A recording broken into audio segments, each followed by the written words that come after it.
Two, three, let's go.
And what's going on, everybody? How we doing today? Enjoying your Tuesday? I'm back. We missed you. We had a long weekend. We took off Sunday and Monday. I do apologize for that. The wife was off on Monday, so we went out and we did some stuff. So I do apologize that we didn't have the stream on Monday. Back to you a little late on Tuesday as well. Geez, we're just raring and roaring. Had some landscapers that had come out and take care of some stuff today and possibly tomorrow too. So it might be a little late tomorrow too. We will see, but I will let you guys know about that. But do appreciate you guys hanging out with me anyhow. Last we left off with these Expos riding high. Of course, they swept the Angels. Last one there, you see they're won by Rick Porcello. He's 12-1. Amazing year for him. And Shohei Ohtani got the loss. Riding high 69-15 before the All-Star break. Nothing short of flat out amazing. That's probably a record. And these guys are riding high. I may have to raise the difficulty a little bit going into the second half of the year, or else we may win 150 games this year. But can't complain about the stuff we're doing here. So let's recap you on what's going on this week. So, of course, we're a little behind. We're a day behind now on everything. But today we have the 3-game series with the Toronto Blue Jays yet again.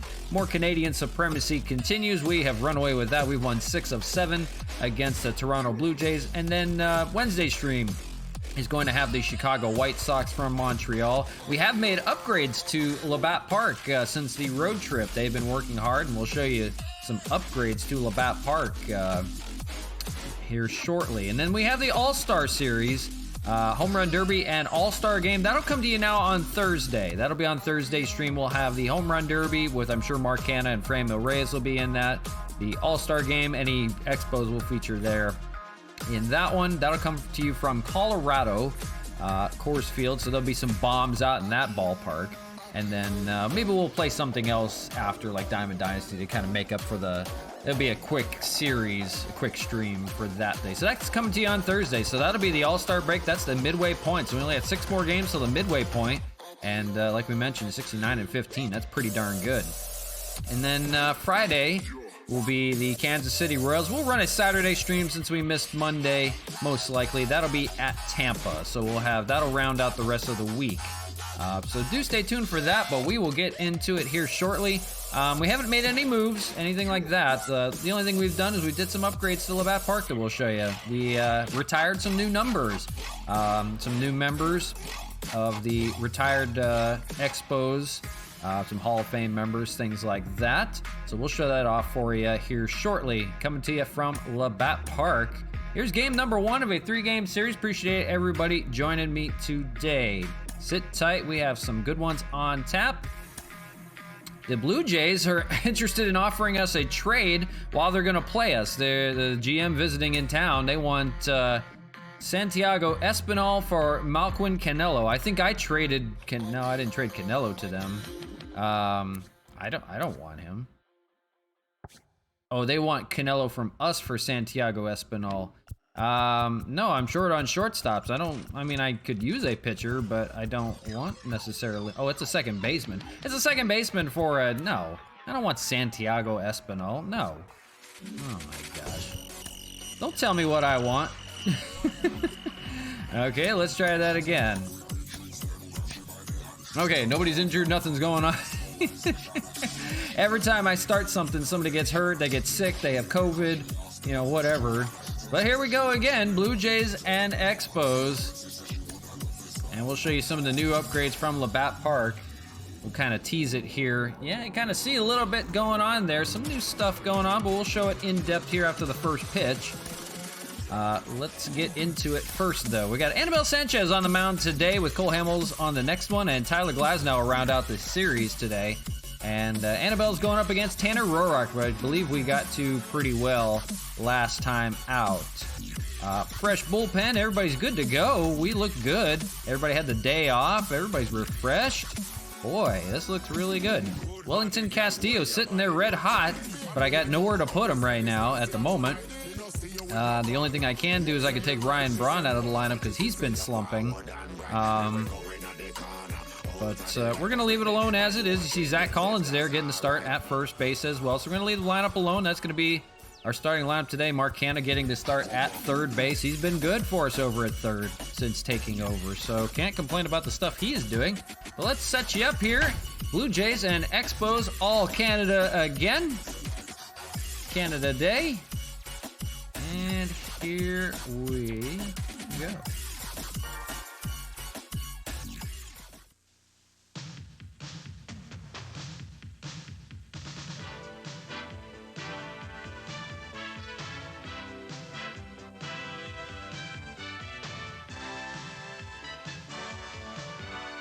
Le baseball Labatt des Expos.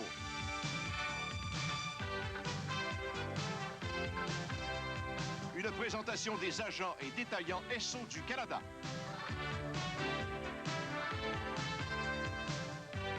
Xerox Canada. Xerox, on répond à vos besoins. Et de Labatt 50, une bière soigneusement brassée par Labatt, la grande brasserie canadienne. I wish I understood more French. Here we are at Labatt Park, Park Labatt. And you see some additions there out in right field. You see a new fountain above the old ones, and you got some numbers and names. We'll get into that here in a second. Some statues out there. So they have made some upgrades since last time we've seen you. But we will show that off here shortly. Anibal Sanchez on the bump today. Leading off tonight for Barely hear a crowd. That's weird. Toronto, the shortstop. Interesting. Bo. Well, Bo Bichette's leading things off here against Anibal Sanchez, and first pitch is underway from Labatt Park, and here it is. He turns and fires, and it's fouled away. Now let's show you the upgrades to Labatt Park while we have them here. Now we can. So of interest, of course, this right field area now, and we'll kind of back it up, zoom it out to kind of show you. So we have added a retired section. Hall of Fame members, things like that, retired numbers with statues, everything like that on the fountains. So these are all the retired numbers now. As part of the Expos, we have introduced a special retirement day today for 3 new members of this retirement. So the Expos originally had the numbers 8, 10, 10 twice, 30 and 42 retired. Those are for members Gary Carter, Andre Dawson, Rusty Staub, Tim Raines, and Jackie Robinson. We have introduced 3, well, technically 4 more to the group. We have retired the 27 number of Vladimir Guerrero, Hall of Famer. Newest Hall of Famer Larry Walker, number 33, we retired his, and Hall of Fame member Pedro Martinez, number 45, we have retired that one as well. The number 04 represents the 2004, the last year that the original Expos existed before they moved to Montreal and became the Nationals. So that is in memory of the 2004 Montreal Expos, so the number 04 is retired, not the number 4. You can still wear the number 4. So that is the newest addition to Labatt Park. We also, all of a sudden, during the homestand, grew a apartment complex out in left there.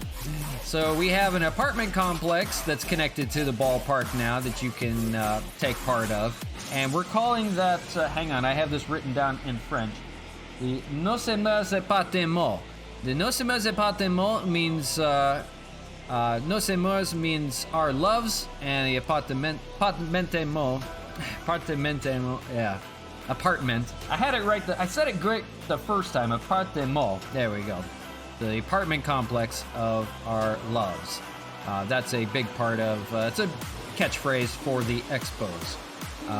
And we have decided to name the hotel in right field.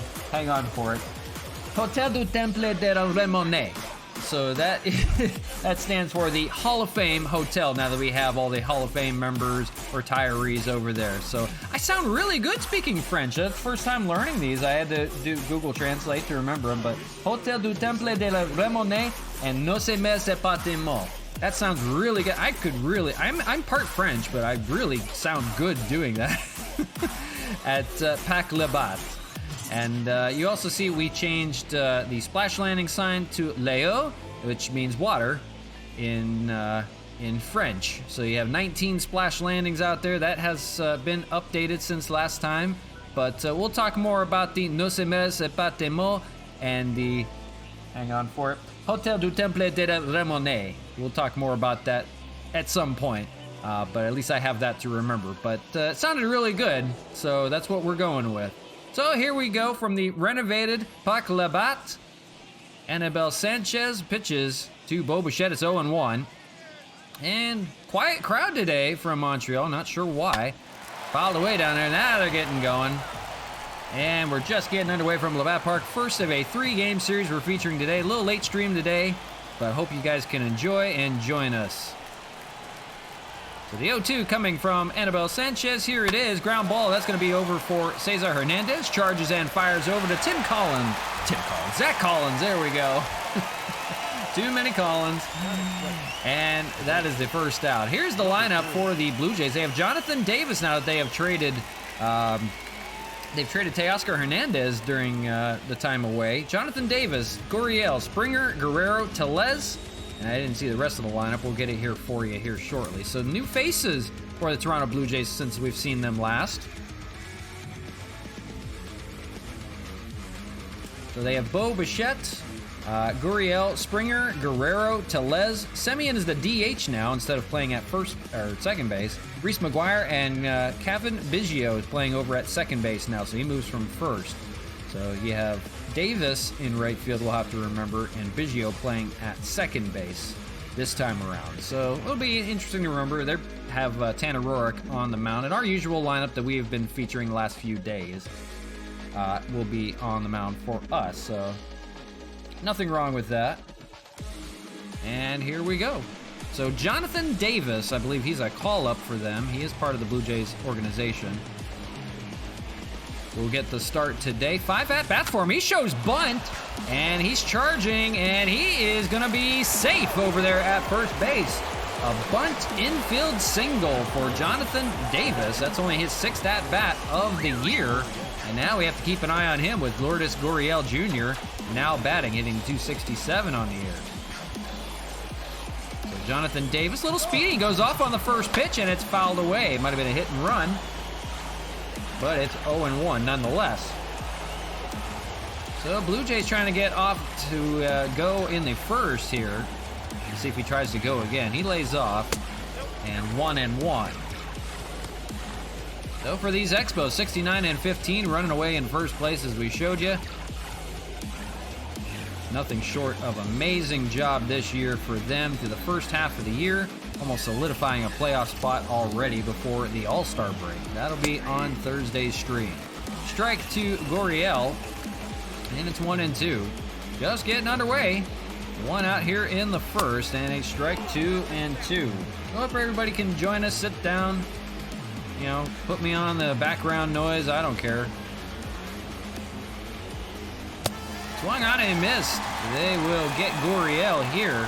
First strikeout for Sanchez, second away in the first, and now we'll see the former Astro, George Springer. George Springer among the tops in a lot of categories, second in the AL in RBIs, and also third in home runs with 23 there behind Franmil and Mark Canha. So he has slowed down his pace recently.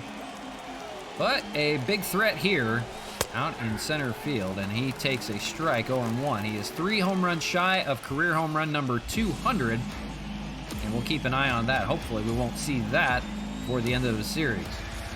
Sanchez will fire 0-1, and that's in there for a strike, 0-2. It was a nice ceremony we had pre-game, retiring 3 new numbers to Labatt Park.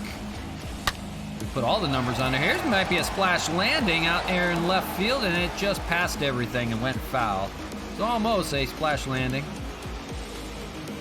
Anibal Sanchez will try again, 0-2. Gonna be a ground ball play. They're going to fire over to first. Mark Canha thought there was a double play possibility, but he recovered and fired over. He pump faked and threw it over to first.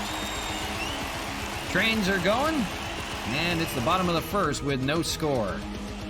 Tanner Roark on the mound for the Blue Jays. We've seen him previously. We got to him, I believe, pretty early. 4-5 record, 4.22 ERA. We'll see how he fares at Labatt Park.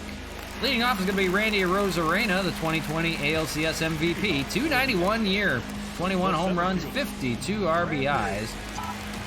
A mainstay in that leadoff spot for these Expos. And first pitch to him is a ball 1-0. We're on the way in the bottom of the first. Toronto Blue Jays, 3 games below 500 at third in that AL East, but it is all Expos. They are not going to catch them this year. They could lose all the rest of their games and still be a contender. Here's a fly ball out to right center. That's going to split the gap, and that's going to be an easy double for Randy Arozarena to lead things off here in the first. We also forgot to mention we did put some fountains out in center field too. So we did add more fountains. There is a possibility of a splash landing now in center field. I forgot to mention that.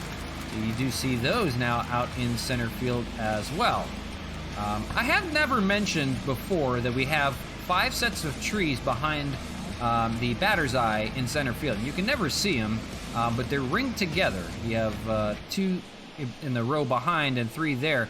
Those are meant to signify the Olympic rings in memory of I believe it was the 76 Olympic Games that came from Montreal. That was part of Olympic Stadium, things like that. So it's an homage to Olympic Stadium where they had ceremonies, and to the Olympic Games that were in Montreal, and I believe 76 was the year. So I've never mentioned that before, but it's something We have little things here and there to pay homage. But like we mentioned, we have the new apartment complex, the hotel. We have some stands out in the hotel as well that people can sit and enjoy the ball game out there. We did also add a building out behind center here as a kind of like an observatory kind of press box kind of thing as well. So that was the only difference out there behind there. But yeah, forgot to mention those fountains out there. So we have fountains aplenty all over the place, in the addition of the top fountains there right above to add those retired numbers inside. So I think it's a really cool touch to everything. As you see, Donovan Solano in with Randy Rosarena on second. Still nobody out. First pitch to him is going to be a called strike. Looked outside, but that's going to be 0-1 to Donovan Solano. Great year for him. That is going to be hit out to left field, and that is going to fall. But Rosarena is going to stay put. He didn't really have a chance. That fell in front of Gurriel, but not far enough to get away. So he's going to stay put at second, and it'll now be first and second on the bloop single by Donovan Solano. So that'll bring up the power of Mark Canha. And Mark Canha has actually changed his number. He used to be number 27, and that number has now been retired. He can no longer use it. So he's changed his number to number 2. You see that there. So that is of significance, because they have retired number 27 in honor of Vladimir Guerrero. So nobody will ever wear that number again. So if Canha wants to be retired in the Hall of Fame or in the Montreal Expos retired numbers, he'll need to retire as number 2. 0-2 here to him, and he swings and misses, and that's going to be the first out of the first. Canha will go down on strikes. I'll bring up Franmil Reyes now with one away. Nice little slider there. Look at that spin rate. They say 3,000 RPMs is like Superman, and 2,000 is pretty good. It was just shy of that. But a good slider there, good break on that one. Here's Franmil, second in the AL in batting average, and I believe among still home run and RBIs. You see 25 home runs there, a monster year for him.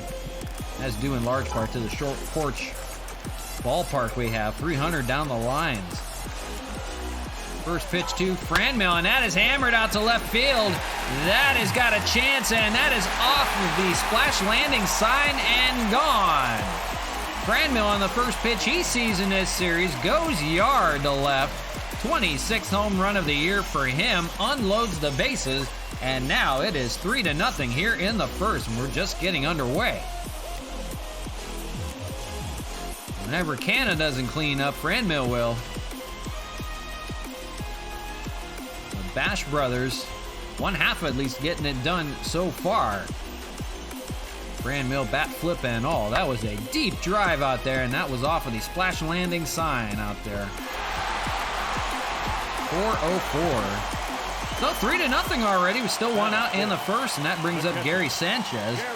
And the Blue Jays cannot buy a win against the Expos. First pitch is the ball, 1-0. And that is hammered down the left side. That's going to be foul in front of the pool. On deck is Matt Kemp, the DH today. 1-1 to Sanchez. Lays a changeup in there for a strike 1 and 2. So just getting underway, bottom of the first. And already 3-0. We mentioned, don't let the Expos start running away in the first inning. They like to get to pitchers aggressively and then calm down the second time around. 2-2. That's going to be a ground ball play for Bichette over at shortstop. He'll fire it over to Tellez. He's got to dive a little bit to hold on, but he does. Nice play by Tellez to cover ground, and that's out number 2. Here's the rest of the lineup for you for the Expos. Matt Kemp, the DH, Ryan Braun in left. Zach Collins gets another start at first base, and Cesar Hernandez, the shortstop. 9th in the AL with on-base percentage, which is crazy to believe. Here's Matt Kemp, 321 hitter. He takes a strike, 0-1. Hell of a year for Matt Kemp.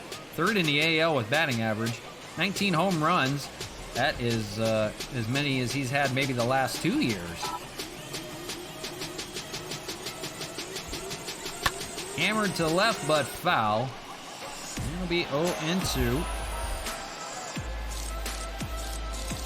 On deck, we got Ryan Braun, if he can reach. Plays off 1 and 2. Like we mentioned, sorry we were a little late. Sorry we missed Monday's stream, but had some stuff going on. Wife had off, so we took the time and went to go do some stuff around. That'll be caught over there by Reese McGuire, but it's Franmil Reyes that gets the Expos on the board here in the first. At the end of 1, 3-0 on the 3-run shot from Franmil.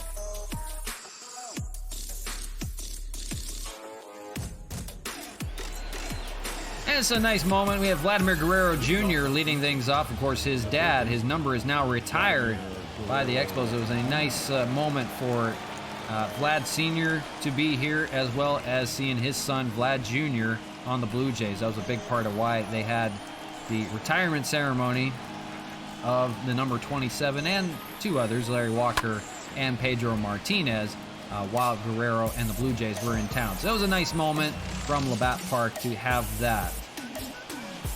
Of course, they also played in Olympic Stadium to pay homage to the former Expos. So really cool moments they have prepared while the Blue Jays play the Expos. But now his dad's number is forever retired in Major League Baseball, and he wears number 27 for the Blue Jays to honor his dad. And a ball by Anibal Sanchez. It's 2-1 to Vladimir. Vladdy has homered in this ballpark last time they were here, and 2-2. He's no slouch to, he was pulling him like his daddy. Swung on and missed. They'll get him this time, though. First out of the second strikeout for Anibal Sanchez. He was pulling it like his daddy did. He ripped one down the left field. Here's Rowdy Tellez, now the everyday first baseman with Teoscar Hernandez gone. Kevin Biggio has moved over to second base, and Marcus Semien is now the DH on the team. And Tellez will take a strike, 0-1. One out here in the second, just getting underway from Labatt Park. 3-0 your score already on the 3-run home run by Franmil Reyes. Swung on and missed by Tellez, and 0-2. It's really nice to see a full crowd out here for Canada Day Part 3. Whatever you want to call it. Fouled away. What did they say it was? CHAPITRE TROIS. Something like that. I sound better just naming the hotel and apartment. I practiced a long time for that one. No se me hace patemo en Hotel du Temple de Remonet. Oh, it sounds so good. I need to start learning French. 1-2 from Anibal. Swung on and missed. They'll get Rowdy here. Rowdy, not so rowdy. Third strikeout for Sanchez. Second out of the inning. And here's the now DH Marcus Semien, but he's still 8th in the AL shortstop all-star vote. I believe the all-star results will come at the end of this stream. I believe by then we will know who are going to be all-stars. We'll have that for you here. Shortstop Cesar Hernandez has that one, and that ends the second for the Blue Jays. 1, 2, 3, they go. And it'll be Montreal's turn here. Bottom of the second, they lead 3-0. So glad to see you guys back. Hope you've been well. Hope you enjoyed your Memorial Day weekend. I know I sure did. You see Ryan Braun leading things off here. Dipped down to 270 in the average, but still has those 16 home runs, 38 RBIs. Losing his all-star vote. That will probably go to Matt Kemp in left field. Tanner Roark back to work, 17 pitches through the first inning, and first one here in the second is a swinging strike, 0-1. Braun versus Roark, 6 for 28 with 7 strikeouts. Fouled away. We'll see the bottom of the order for the Expos. We'll see Braun, we'll see Zach Collins, and we'll see Cesar Hernandez. Fouled away. This will be Zach Collins' Labatt Park debut for the Expos. We'll see how he does. Still trying to get it going. 0-2 to Braun, and that's going to be up the middle for a base hit to lead off the second. So Braun getting it done. And as we mentioned, we'll see the Labatt Park debut, home debut for Zach Collins, the first baseman, the big first baseman, 6'3", acquired from the White Sox for the rights to Yoenis Cespedes. So Yoenis Cespedes no longer a member of the Expos. He only played the first week or so. For Zach Collins, 207 average, 2 home runs, 10 RBIs. It's been a slow start for him as a member of the White Sox, but as we've mentioned before, anybody that comes over seems to turn it around, and we'll see what he does here. Pops it up to right field. That's got some distance to it, and that's going to be caught over in right field by Taylor. I can't remember who's out there. Batting done. Jonathan Davis, I'm sorry, Davis out there. Gurriel, Springer, and Davis out in right field. Guerrero, Bichette, Biggio, and Tellez. Bichette and Biggio, and it's an infield of former ball players. Jeez. Everybody's dad was a member of some other team. So second generation guys, and here's Cesar Hernandez. That's going to split the gap out in right center. That could be a triple for him. That's definitely going to score a run. Coming around third and headed for home is Ryan Braun. Cesar Hernandez is going to be in there with an RBI triple. And the Expos extend their lead. It's now 4-0 here in the second. Now batting. Somebody needs to mow the grass over there. Cesar splitting the gap right there. That is triples alley if it ever was. He's got the wheels to do it. So back to the top of the order now. 4-0 your score. Hernandez now on third for Randy Arozarena, who is 1 for 1 with a leadoff single. On deck is Donovan Solano with a hit as well. So Tanner Roark feeling it right now. Curveball, that is going to get through, and that's going to be an RBI single for Randy Arozarena, and extending even further now, 5-0. So paying off right now, 26 pitches for Tanner Roark, but he's getting beat around as he did last time he was here. We'll see Donovan Solano now with Mark Canha looming on deck. Got to feel like a change is going to be coming here early for the Blue Jays. That's hit well into left field, and that is going to drop for a base hit.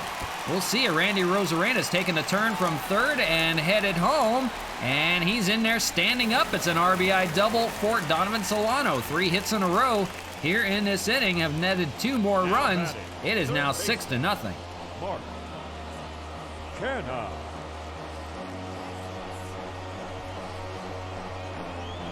Guys are getting it done right now. The hit parade continues. Solano's on second, and that is going to do it for Tanner Roark here in the second. He gets 1 out, and they're calling on Steven Matson, his sinker ball, to keep the ball on the ground. 1-2 record, 3.21 ERA. We've seen plenty of him this year. And he will face Mark Canha here to begin. So 1 out here in the second. Already shell-shocked, 6-0. Expos running out in front again. They like to get the guys the first time they see him. Second time they're a little more patient, but they really got to Roark here.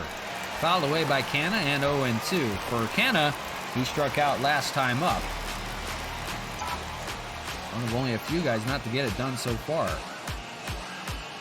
Here's the 0-2. And that's hit into the gap in left field, and that's going to drop. Solano rounding and headed home. The throw by Gurriel is good one, but it's not in time. Solano just beats it out. It's an RBI single for Mark Canha. Jeez.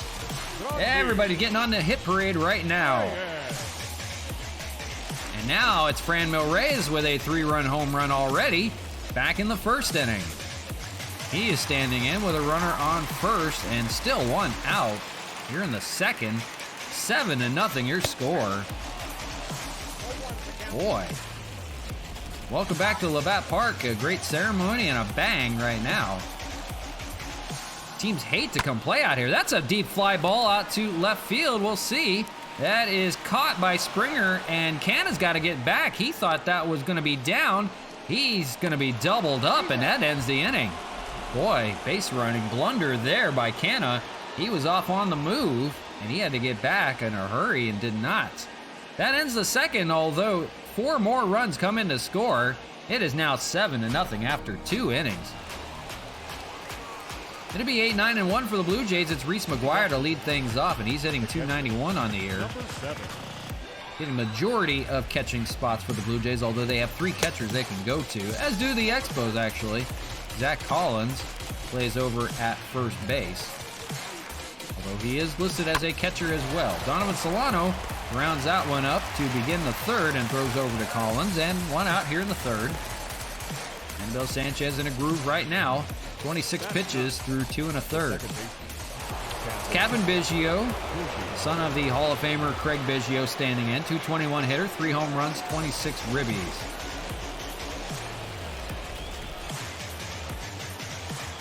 Anibal throws in a fastball at 90 miles an hour for a strike. They've got the shift on the right, Solano in the outfield, and Canna the only man on the left side. Canna's got a lot of ground to cover. Ball there on the splitter, 1-1. After Biggio will be back to the top of the order in Bichette. Now new double play partners, second and short. With Biggio moving from first to second. He can play around the infield. He can play just about anywhere. As did his dad. His dad was a catcher when he first came up for the Astros organization.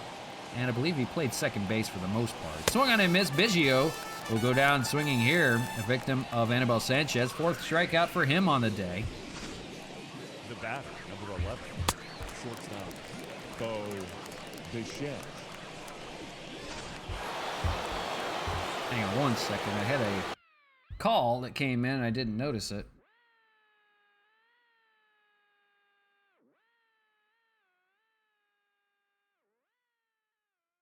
Oh, okay.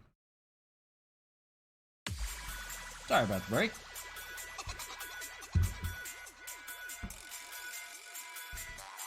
Okay, now we're good to go.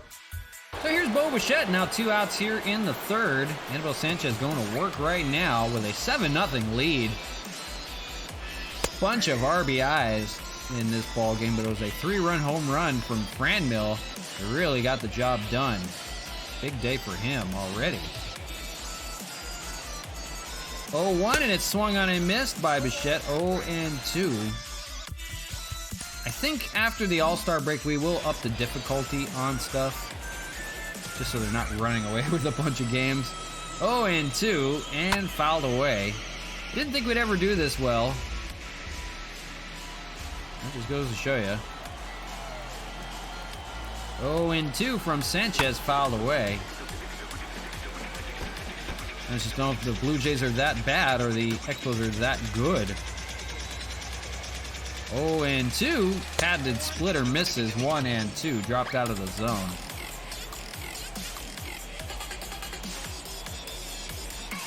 Swing and a miss. They're going to get Bichette here, and that will end the 3rd. The Blue Jays still going down 1-2-3. They only have 1 hit through 3 innings. We'll go to the bottom of the 3rd with the Expos way out in front, 7-0 here in Game 1. So we'll see the catcher Gary Sanchez lead things off. 0-for-1 day for him. As we mentioned, Game 1 of a 3-game series today that we're featuring against the Blue Jays. Tomorrow's stream will have the Chicago White Sox, and Thursday will feature the All-Star break. We'll have the Home Run Derby and All-Star game. I'm sure somebody is going to be in the Home Run Derby. I almost guarantee it. It's got to be Canna or Reyes, or maybe both. If both, we'll play as both of them. That'll be fun. That'll be cool to see. And that comes to you from Colorado, so there will be some home runs in that ballpark. That jet stream out there is going to be fun to play in. 0-2 here to Gary Sanchez. He grounded out back in the 1st and takes a ball, 1-2. On deck is Kemp, and then we'll see Ryan Braun in the inning. An explosion. Swung on a miss. Sanchez goes down swinging. 3 runs in the 1st and 4 in the 2nd. Here's Matt Kemp 0-for-1 as well with a pop-out.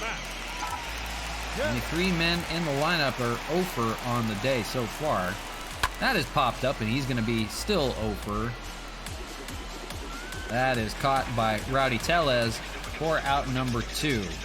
Here's Ryan Braun 1-for-1 with a single. So it's Sanchez, Kemp, and Collins are the only men who have not hit yet. Collins coming up to bat for his second at-bat on deck if Braun can reach. He pops it up in that cloudy sky today in Montreal, and that's going to be caught in center field by George Springer. So a quick 1-2-3 finally. Steven Matz retires the side. That's something they needed desperately. They want to chip away at this lead. End of 3, 7-0 your score. Here's Jonathan Davis, and he had a bunt single to begin his day. That was back in the 1st, and he'll see Anibal Sanchez here. 37th pitch is a ball, 1-0.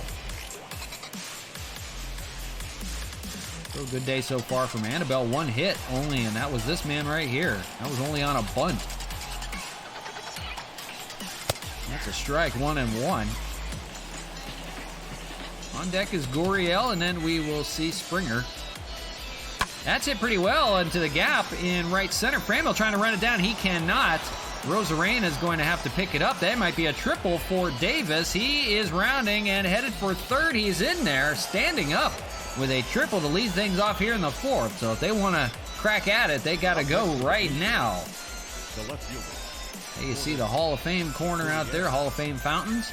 But that little gap right there is Triple's alley right now. Cesar Hernandez pulled it off back in the second inning, and now here we go again. So runner on. That's Davis over there at third, and here's Gurriel with nobody out here in the fourth as they try to chip away to this 7-0 lead. For Gurriel, he's 0 for 1 with a strikeout back in the first.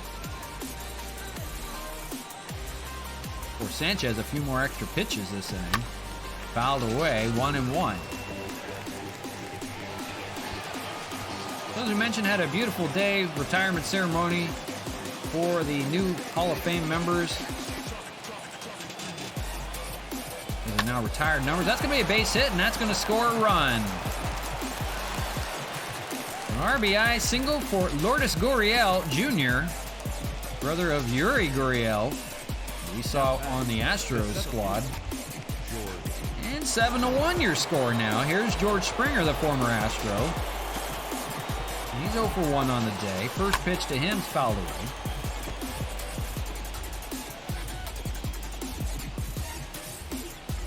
So we'll see.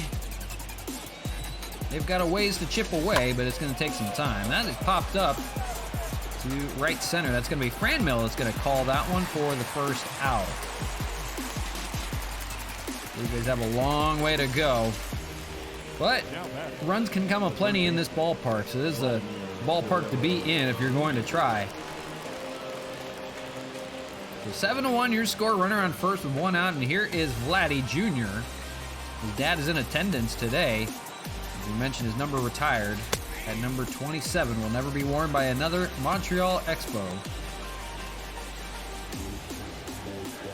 That is hit pretty well to right field, but that is hooking foul, and it's off the brick wall out there in right. It's 0-2 to Vladdy Jr. Ground ball, he got a chance to turn 2. Canada's going to start it 5-4 to 3, and they pull it off. Good job by Canada to start that 5-4-3 double play, and that'll get them out of the fourth. So run does come in on an RBI single from Gurriel, but it's still a 6-run ball game. 7-1 your scores. We go to the bottom of the inning. Here we'll see 8-9-1 for Montreal. It's Zach Collins, the big first baseman, to lead things off. He flew out back in the second, so he's 0 for 1. It's a lefty-lefty matchup for him as he faces Steven Matz back out in relief of Tanner Roark. Foul ball on the first pitch, 0-1. For Roark, he didn't get out of the second inning. It was an inning and a third that he only pitched. And it's going to be Steven Matz, the former starter for the New York Mets, acquired in a trade.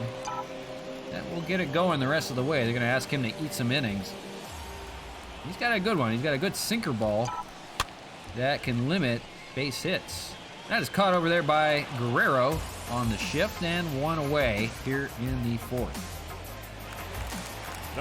Cesar Hernandez will stand in. He's 1 for 1 with that triple and an RBI. We mentioned that was in Triple's alley down there in right center. He will now bat right-handed as he faces Steven Matz, switch hitter. And he pops up the first pitch, a sinker, and that'll be caught in the outfield by Biggio. So quick out number 2. They have limiting the damage right now. They should have started Matz. Here's Randy Arozarena, 2 for 2 with a double single and an RBI on the day. Good start for him. We hate our sinker ballers, so no surprise that Steven Matz is doing well to begin. Ball 1, change up down low to Arozarena. If he can reach, we'll see Solano in a 2 for 2 day as well. So top of the order, getting it done as usual. popped up to right field. That's got some distance to it. That's got a chance. That is gone over the high brick wall in right field. Randy Arozarena, a 3-for-3 day. It's home run number 22 on the year for him. And they run out another run.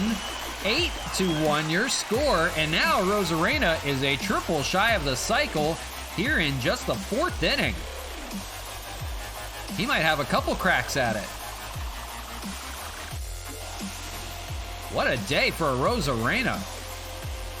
Started with a single and a double, and now a home run. Opposite field. Over that high brick wall and right. That is no slouch. That's a 356 home run. And now 8-1 your score. A homer off of Matt. We'll keep an eye on Arozarena. Here's a fly ball from Solano. That's going to be out to left. Gurriel will have that and ends the 4th. But it's another run on the board for the Expos. They get one back. It's Arozarena and a solo home run for him. And 8-1 now your score. We'll keep an eye on Arozarena. So no problem here for the Expos. 8-1 your scores. We go to the top of the 5th. It's the first baseman, Rowdy Tellez, to lead things off. 0-for-1 today with a strikeout. And Anibal Sanchez back to work. 47 pitches through the first 4. He will face 6, 7, and 8 in the order. And a strike, 0-1. The statues are now covering the board and right, so I can't see who's batting anymore. I didn't correlate that into play. Oh well. Looks like McGuire's at the bottom of the order. I forget who's batting 8th today. That might be Biggio. I don't know. Got the call, strike 3 on Rowdy Tellez here for out number 1 here in the 5th. That's a 6th strikeout for Anibal. And you see there, him and Cole Hamels duking it out for the ERA lead. He's given up a run today. Oh, Marcus Semien, there we go. Marcus Semien, the DH, 0-for-1 with a ground out back in the 2nd. All Expos today as that one's popped up on the first pitch. In foul territory, that's Zach Collins over there, and he makes the catch for out number 2. So we'll see if the Zach Collins experiment works out over at first. So far, so good, although he needs to get his hitting going. He's hitting right on the Mendoza line at the moment. But, you know, take a couple plate appearances. We'll see if that turns around or not. Here's the catcher, Reese McGuire, 0-for-1 with a ground out back in the 3rd. And 2 away now in the 5th for Anibal, who's cruising at the moment, to the tune of 3 hits and a run. A good day so far for him.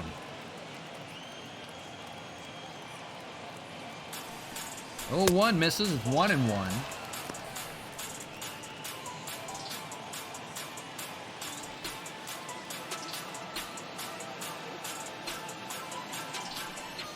Ground ball, that's it right at Collins. Takes a stab at it, and he's got it. And that will retire the side. Nothing doing for the Blue Jays this time around here in the 5th. We will go to the bottom of the 5th with 8-1 your score.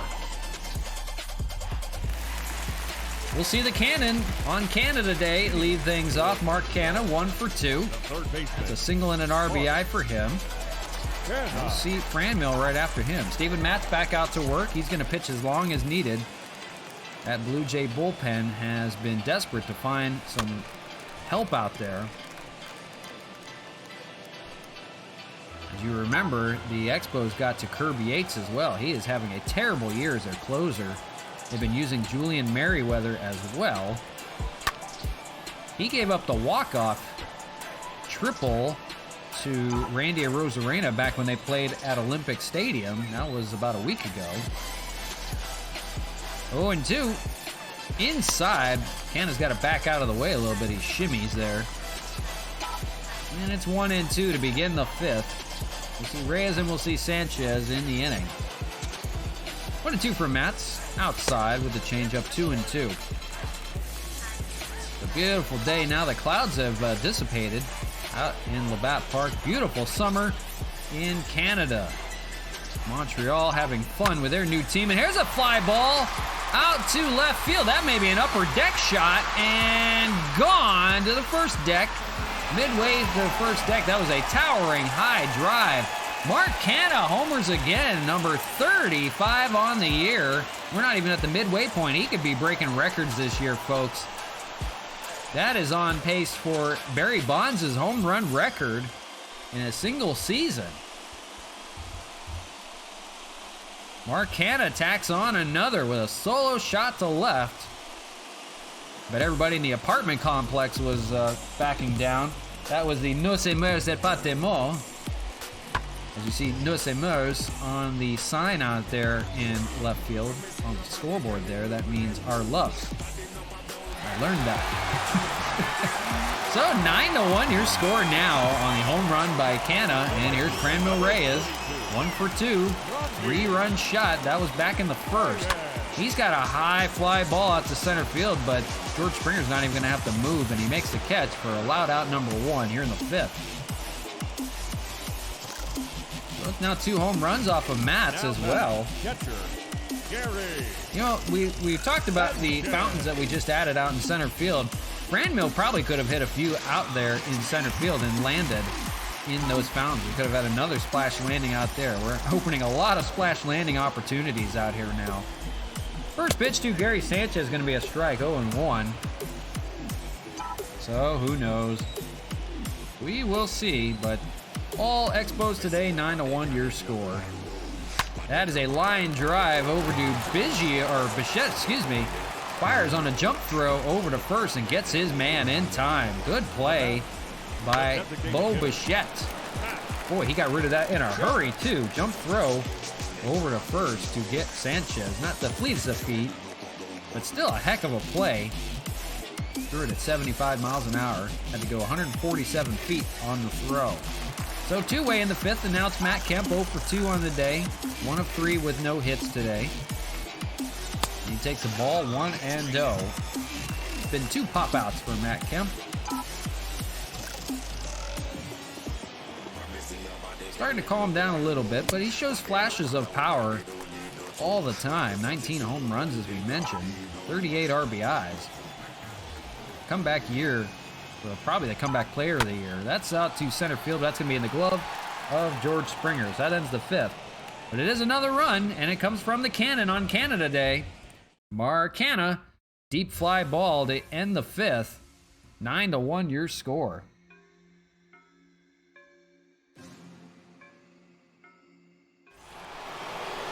You see Kevin Biggio lead things off. It's 9-1-2 for Toronto. He struck out back in the 3rd and makes him 0 for 1 on the day. Anibal Sanchez back to work here in the 6th on a good one. 1 run so far he's given up. 55th pitch of the game. That's hit well out to left field. That's going to go foul and hop into the pool. Careful down there. Not a splash landing if it doesn't land on the fly. So 0-1. Hit pretty well out to left field. Braun's got to go a ways back onto the wall. Right in front of the wall, he makes a catch. Almost ran out of room. He would have been toast at that brick wall. Remember, there's no padding out there. That's a brick wall out there. You got to be really careful. So it's Bo Bichette now with 1 away in the 6th, top of the order, and he's 0 for 2 on the day. Sanchez back to work. Ground ball over to Mark Canha. He's been good over there. Makes the play, no problem. So it's nice to see that the infield is working out without limiting the errors. You see the team ERA leaders, and it's no contest. It's all Expos. 220. Only one under 3 runs. They're keeping them to the tune of 1 run today. And here's Jonathan Davis on a 2 for 2 day. He's only had 7 at-bats in the majors this year. He looks at a strike here, 0-1, but it's been a bunt single and a triple on the day for him so far. So he's halfway through the cycle. Swung and a missed, 0-2.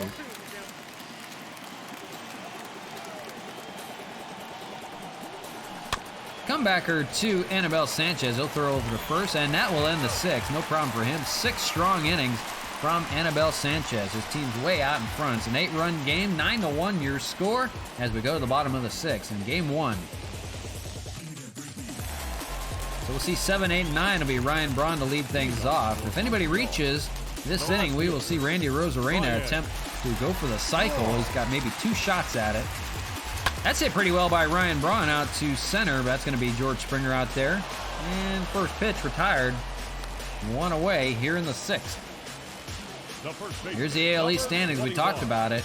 New York is the only team above 500 besides Montreal, but it's still 23 games in front of New York and 28 games in front of Toronto. It's a runaway year for the Expos, who have bulked up tremendously. Here's one of those guys, Zach Collins, 0 for 2 with a flyout and a pop-out. Lefty-lefty matchup for Steven Matz. He's the only lefty in the lineup.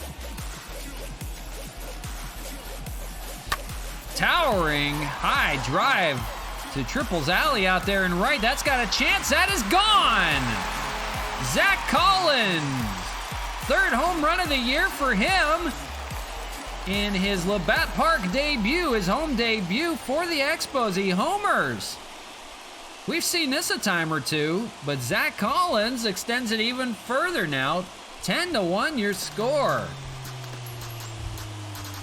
Mercy, the big first baseman. Lefty-lefty matchup, and he burns him. About the same spot that Arozarena hit his home run. Now we'll see Arozarena in the inning, but first Cesar Hernandez, 1 for 2. It's 10-1 your score. First pitch to Hernandez from Matz is a ball 1-0. They may want to come get Matz. He is toast today. He's given up 3 home runs in relief. For Hernandez, it's 1 for 2 with a triple and an RBI and a run scored. On deck, Randy Arozarena. He's a triple shy of the cycle, and he may get 2 or 3 chances at it today. That is going to be in the gap in Triples Alley, and that is going to roll to the wall. We'll see about Hernandez. He is going to take the turn and head for third. The throw over, and it's in time, and they get Hernandez trying to stretch a double to a triple. That is the arm of Springer out there in center field. They guns him down. Your attention, please. So Hernandez tried to go for another triple on the day. He is out at third. And here's Nick Neidert in relief. And he is going to have a tough task in facing Randy Arozarena. For Arozarena, it's a 3 for 3 day for him. But more importantly, he is a triple shy of the cycle today. We have not seen a cycle this year. And the first pitch strike, 0-1 from Nick Neidert. Home run, double, and a single. On a 3 for 3 day for Randy. He's almost back up to 300. He's hitting 297. What a day leading things off for him. Takes a ball, 1-1. We have not seen Nick Neidert in any series this year. He throws a 4-seam fastball, changeup, slider, and curveball. And the 1-1 to Arozarena lays off. Good hitters count now, 2-1. He's going to get something in Triples Alley. It's going to be in that corner out in right field. Popped up. He's not going to get it this time. That's going to be Jonathan Davis out there and right, and makes the catch, and that will end the 6th. But it is another run, and it comes from an unlikely source. Zach Collins in his home debut. Homers here to extend the lead. It's now 10-1. We'll see the heart of the order for Toronto. It's Gurriel to lead things off, and Anibal Sanchez still out there here in the 7th. 60 pitches for him on the day. What has been a monster day for Expo hitters. 10-1 your score. We should think no differently here at Labatt Park with those short porch home runs. He takes a strike, 1-1. So we'll see Springer and we'll see Guerrero. We mentioned Vladdy's dad, Vladimir Guerrero Sr., is in attendance in the game. His number retired. You see it there, the very right of your screen, the number 27 out there on the fountains. And they have statues that they have for each player added to that list. The only member that is not in the Hall of Fame that is on that list, oh boy, look at this, going out to right field, and leading off with a home run is Gurriel. Lourdes Gurriel Jr. homers opposite field to right, and they get a run back. It's 10-2. The only member of that fountain that's not a Hall of Famer is Rusty Staub, and Rusty Staub was a really good Montreal Expo hitter back in the day when they first became an expansion franchise. So his number 10 is retired, as well as the number 10 of Andre Dawson. There you see it there, out by Hall of Fame fountain. Home run for Gurriel. That's now the second one for them. And here's George Springer, 0 for 2. It's 10-2 though. A long way to go if they want to climb back. Flat on a ground out for Springer. He's 0 for 2 on the day. Might be the last inning for Anibal Sanchez. We'll see if his pitch count will come up here. Still nobody out. But top of the seventh, excuse me. 10-2. This is game 1 of a 3-game series. We'll feature 2 more on the stream today. Tomorrow's stream will feature the White Sox. That may be a later stream as well. We're a little off today. We're a little behind on time. That swung on and missed. They'll get Springer here. 7th strikeout for Sanchez. Now batting. The White Sox tomorrow, and the All-Star Series will be on Friday's stream. No, Thursday. Yeah, Thursday. Vladimir Guerrero 0 for 2 stands in. Ground ball, that's going to be for Solano on the first pitch. And fires it over for the second out, so Guerrero's 0 for on the day with his daddy in attendance. Now batting. Number 44. Oh well. Here's Rowdy Tellez, 0 for 2 with 2 strikeouts. And now 2 away here in the 7th. 70th pitch coming from Annabelle. There it is, fouled away, 0-1. Well, 2 runs given up by Sanchez. His team has provided all the offense for him. Fouled away, it's 0-2. On deck, I believe it's Reese McGuire? I forget. I can't see behind that statue now. They put those statues up there, I can't see anything now. I can't see names. Oh well. 1-2, that patented splitter. Dropped out of the zone, but fouled. 1-2 still.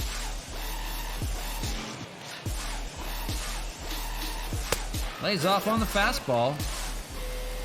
2-2.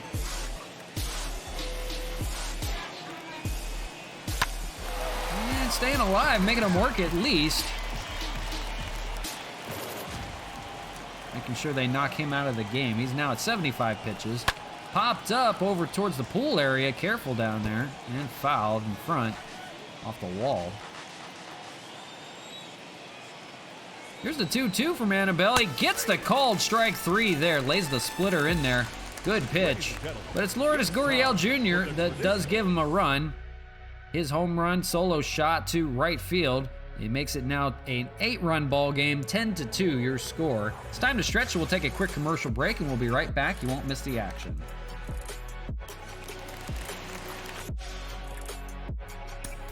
Leading off for the Expos, the second baseman, Donovan Solano.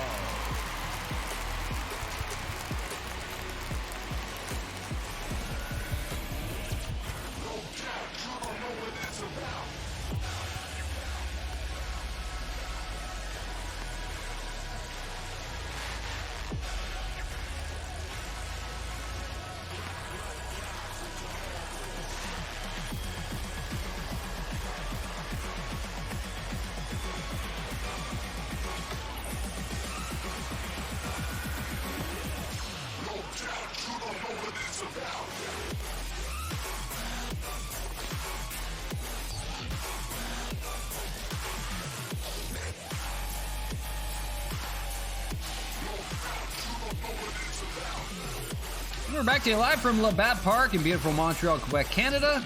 It is all Expos today, 10-2 over their Canadian rivals, the Toronto Blue Jays. 2-4-0 for the Blue Jays, 10-12-0 for the Expos. It's been a slew of home runs for them. You see Oliver Perez in the bullpen. He'll probably pitch the 8th inning.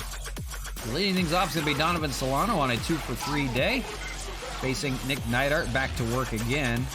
And first pitch high on the fastball, 1-0. Double barrel action down there for the Jays. It's Julian Merriweather and Tommy Malone, lefty and righty.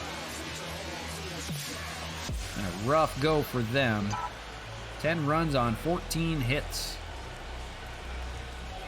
Popped up by Solano. Out to left, that's going to be Gurriel back there to make the catch, and out number 1. With one away here in the 7th, we'll see Mark Canha. And for Canha, he had a home run last time up. He's now 2 for 3 with a single and a home run and 2 RBIs. That was number 35. League leading 35th home run and a monster year for him. He's got a chance to break records this year at this pace. We'll see. Swung on and missed, 0-1. He is getting really close at the midway point to Barry Bonds' home run record for a single season. Canha has never had this many home runs in one season, let alone half the year. 0-1. Grounder over to Bichette over there. And that's 2 away. We'll keep an eye on Canha this year as we always do. And here's Franmil. Had that 3-run home run back in the first. 1 for 3 on the day. Now 2 away here in the 7th. Nobody on for him. Nick Snyder limiting the damage. Here's a base hit out to right, opposite field hit for Franmil. He keeps the inning alive, and that'll bring up Sanchez to the plate. Now batting, catcher, Gary. A 2-hit day for Franmil. The hits keep on coming. And Gary Sanchez on an 0 for 3 day. First pitch to him, fouled away. Fastball out of the zone. For him, last it was a ground out back in the 5th inning.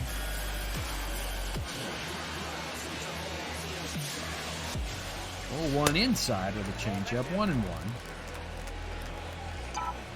It's amazing, even with 14 hits, some guys just can't get it going. 2 guys in the lineup are 0 for 3. The one on deck, Matt Kemp, and Gary Sanchez on the plate right now. Collins was 0 for 2, but he got himself a home run last time up. Sanchez swings and misses, and that ends the 7th here for the Expos. Still leading at 10-2. It's all Expos as we end the 7th. That'll be Marcus Semien, and he will face Oliver Perez out of the bullpen. A couple lefties in the lineup coming up. So we'll see Perez. 180 ERA for him, 5-3 record, 12 holds on the year. It's been good against lefties, that's the main thing. 33 strikeouts and 2 walks. Pinpoint control.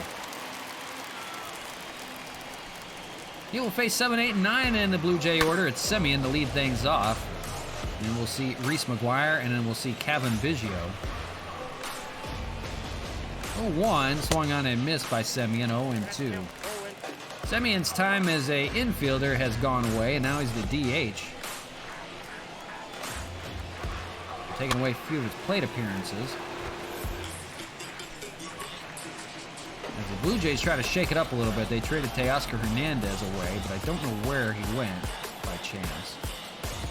Swung on and missed. They'll get Semien. And first out of the 8th, first strikeout for Oliver. You see the line on Sanchez, good one for him. 7 innings of work, 4 hits, and 2 earned runs, 8 strikeouts on 77 pitches. A great day for him as he continues to build his record up. Here's Reese McGuire, the catcher, 0 for 2. Lefty-lefty matchup for Perez. He lays a fastball in there, 0-1. Oliver Perez, 37 years old, still getting the job done. We'll see him for how much longer. 0-2. Found new life as a member of this bullpen. 0-2 popped up to left field. It's going to be a long run for Ryan Braun. He's not going to get it. Goes foul. And it's 0-2. Swung on and missed. They get McGuire inside with a sinker. Good pitch from Oliver Perez. There you see the starter comparison. There is no comparison. Tanner Roark pitched 1 inning and a third. 7 runs given up, 7 hits, and only 1 strikeout. It was a terrible day off the bat. No pun intended for him. Here's Cavan Biggio and another lefty-lefty matchup for Perez. He's 0 for 2 on the day. Fouled away on the first pitch. 0-1. So nearing our end here in game number 1 already. It was a fast one. But 10-2 your score. Swung and a missed, 0-2. Blue Jays have only won one game of the 8 games they have played so far. Swung on and missed. That'll do it for the 8th. A great inning for Perez. 2 strikeouts. And we go to the bottom of the 8th, still leading at 10-2.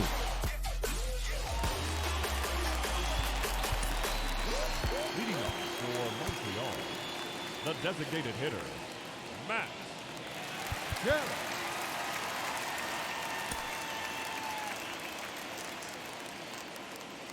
Just looking to see who should go to. Matt Kemp will lead things off here at 6, 7, and 8 for the Expos. And he'll ground the first pitch over to Biggio. And he'll throw it over to first for the first out of the 8th. So quickly one away. Nick Neidhart's still out there. The batter, Now thrown 14 pitches. Ryan Braun. It's Ryan Braun, 1 for 3 with a single and a run scored on the day. For Matt Kemp and Gary Sanchez, 0 for 4 days. While everyone else is hitting. For Braun, it's up the middle on the first pitch. So he'll be aboard with a 1-out base hit. Good to see Braun finally getting it going again. Number 21. Starting to see it well. Here is Zach Collins. And he had a home run in the day. That was out to right, about the same spot that a Rosarena's landed. Above that high wall out there. So Zach Collins, no slouch now to Labatt Park home runs.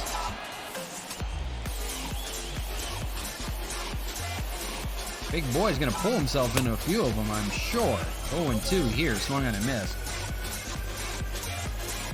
He'll get it going with time. So now hitting 212, so he's got his average building up a little bit. Fouled away, he'll stay alive. But he can provide a spark. He can be a catcher as well, whenever needed. It was nice to have him while Austin Nola is out. Swung on and missed. Collins will strike out here. And second out of the 8th. The batter, number 7. Shortstop, Cesar Hernandez. It's Cesar Hernandez, 2 for 3. He had a double and a triple. The double he had last tried to stretch to a triple, and he was called out. He's got another one maybe in triples alley, so we'll see here.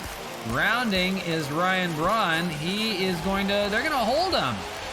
So with the high lead, they're going to be another double for Cesar Hernandez. He's no slouch to hitting those. 2 doubles and a triple on the day for him. It'll be second and third as they keep the lineup going. And here is Randy Arozarena. And for Arozarena, he gets another shot here. 3 for 4 day. He is a triple shy of the cycle. Home run, single, and double. First pitch to him is a strike down low, or ball down low. Fastball, 1-0. See it there. Just needs a triple somehow. He's got to hit it to right center if he wants a shot in triples alley. Got 2 on here. That is hit out to right field, but that's going to be a base hit. That's going to be a single for Arozarena, but he does drive in a run. And they extend the lead a little bit further. Now it's a 9-run game at 11-2. Second baseman. So it's a 4-hit day for Arozarena, but still a triple shy of the cycle, and he will most not likely get it. Your attention, please. They will go to the bullpen once again, will the Jays, and they're calling on Julian Merriweather. Merriweather, it's been a rough go for him in 17 innings, an 8 ERA. And he will try to right the ship as nobody's getting the job done today. It's a 9-run game, 11-2, and still threatening here with 2 outs. Here's Donovan Solano, 2 for 4. And that's hit out to right field. That's going to fall in the glove of Jonathan Davis. So that ends the 8th. They'll strand 2. They do get another run on the board. We go to the 9th, 11-2, and David Robertson will try to finish things off. You'll have Bichette, Davis, and Gurriel.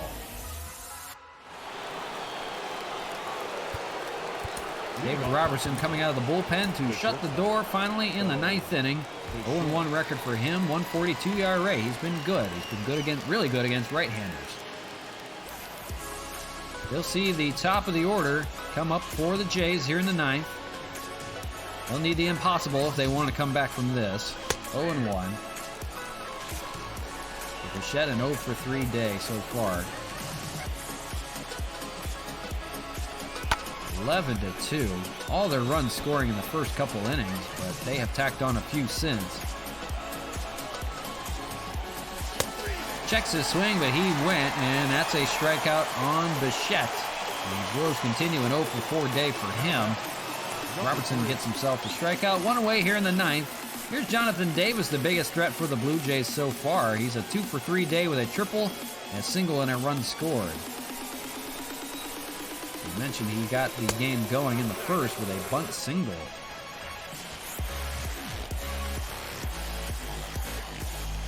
So he is welcome to the Blue Jay lineup. It's only the ninth at-bat for him this year. Already hitting .500. 4 for 8.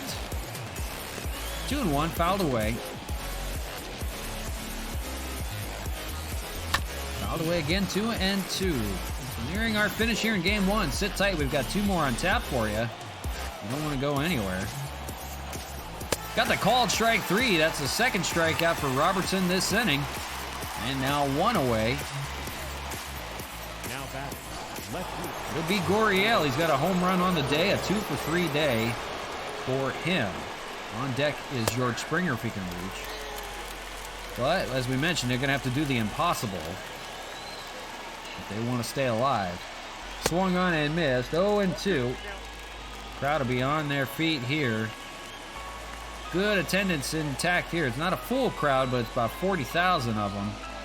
Screaming Expo fans. Fly ball to right field. Framel's got to go a long way for this one. Up against the wall. He makes the catch, and that'll do it. Montreal takes game one of this 3-game series with the Blue Jays. 11-2 your score. No problem for them. There was no doubt about it. There you see a 2-4-0 for the Jays. 11-16-0 for Montreal. They scored 7 runs in the first 2 innings. And got the job done early. It was a 3-run home run from Franmil Reyes, you see there. They got it off with a bang. You see Cesar Hernandez drove in a couple with a triple in the alley. Canna had a solo shot to left field. That's number 35 on the year for him, league leading. Zach Collins got in on the fun with a solo shot. That was his first in Labatt Park. And you see the finish there. 11-2 your score. Rosarena, why not? The player of the game, 4 for 5. He was a triple shy of the cycle, a home run, a double, and 2 singles on the day. And Anibal Sanchez gets the win, Tanner Roark the loss. So there is game number 1 in the books. We got 2 more on tap for you today, but a good one to start. We love playing at home, that is for sure. So 1 in the books. Anibal Sanchez now 10-1 on the year. A great year for him. Cole Hamels will try to do the same right now. He's 9-1, going up against Trent Thornton in that high leg kick. We hate that.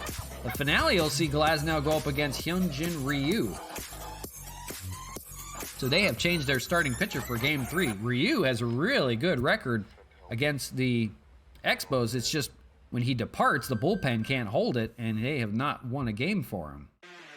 So the All-Star race, that begins in 5 days. We'll have the All-Star players that were voted in for you after the stream.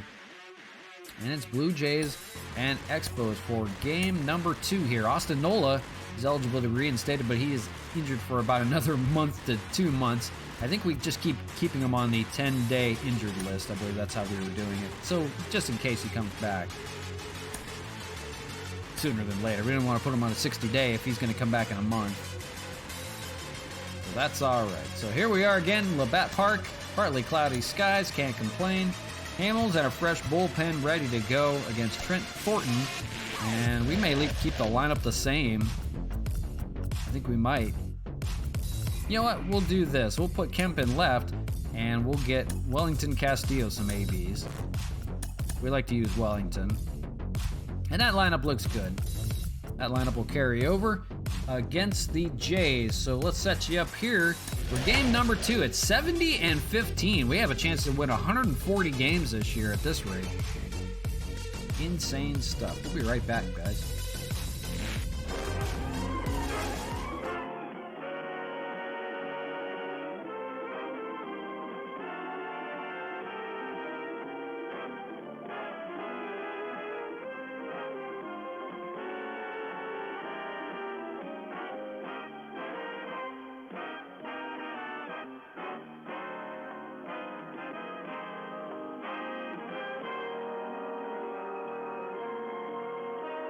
Ce match vous est présenté par la brasserie O'Keeffe Limitée, brasseur des bières O'Keeffe, Raleigh et Carlsberg.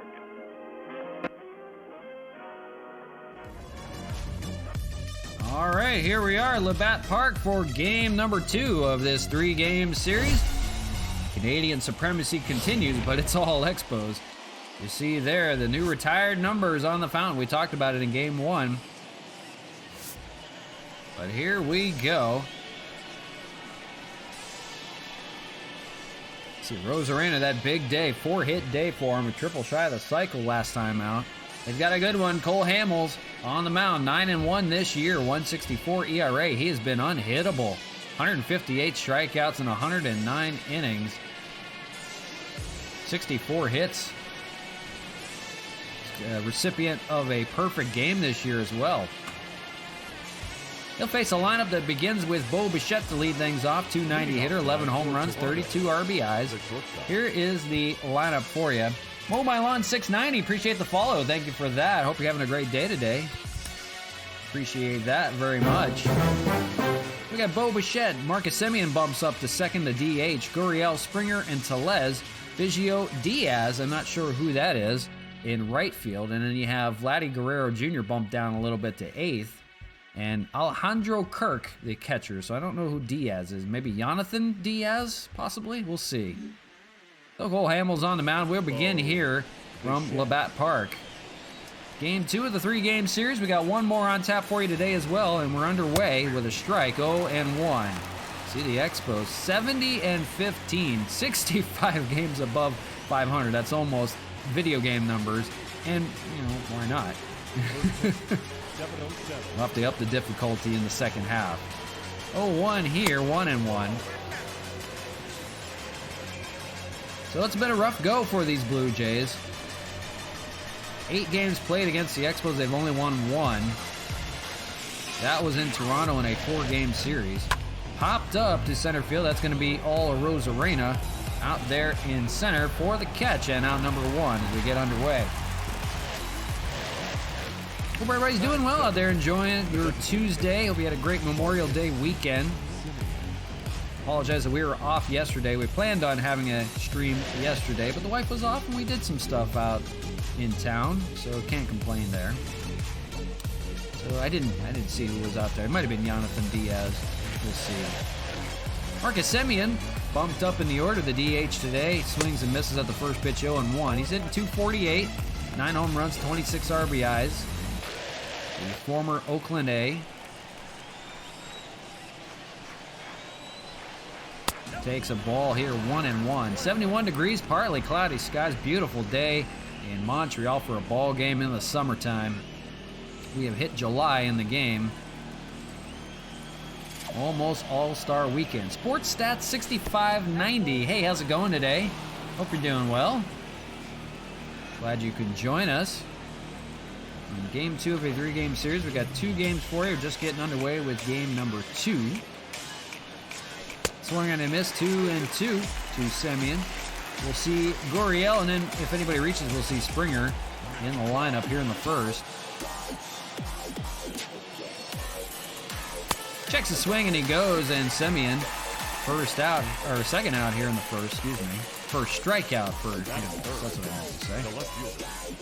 So it'll be Gurriel, and he homered in the game yesterday on only a 2-run day.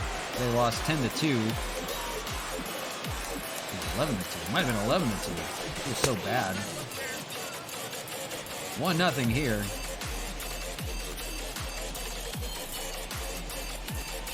Hamels, that's going to be a base hit for Gurriel. We'll keep the inning alive for George Springer with 2 away. That is good. The center fielder, number 2, George. Well, the former Astro, George Springer, hanging tough in center field. 269, 23 home runs, 66 RBIs. He's been good, but he's having a monster year this year. A member of the Blue Jays. Got to be careful with him here. They've kept him quiet so far in game 1, and for the most part in the series. 3 home runs shy of 200 on his career. 2 away here in the first, just getting underway. Swung on and missed, and it's 0-2.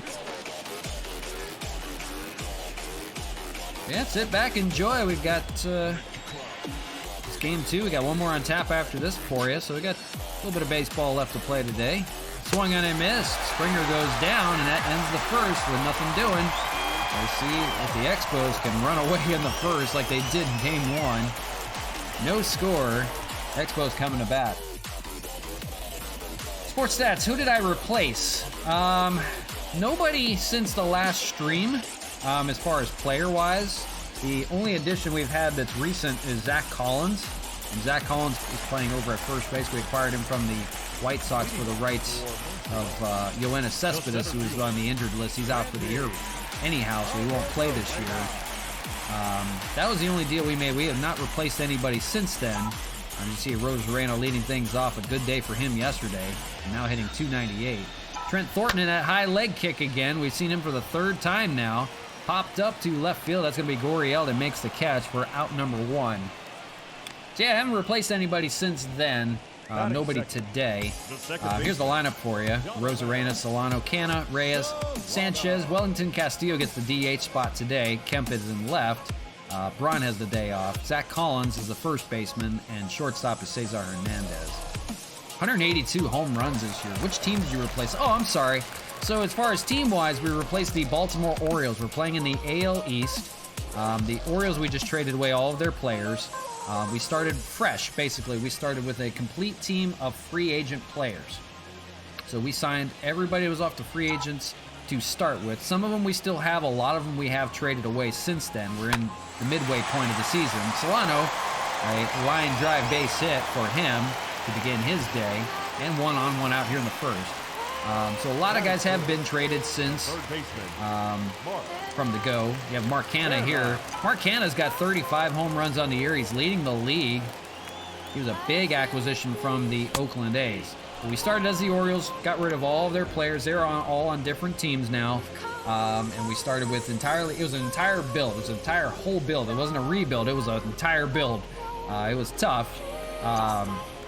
But we built up with free agents. And yeah, it is pretty stacked. It is a good lineup now. It wasn't a great lineup to start with, but we have built it up from the ground up. We have a good rotation, a good bullpen, but a really good lineup that we feature.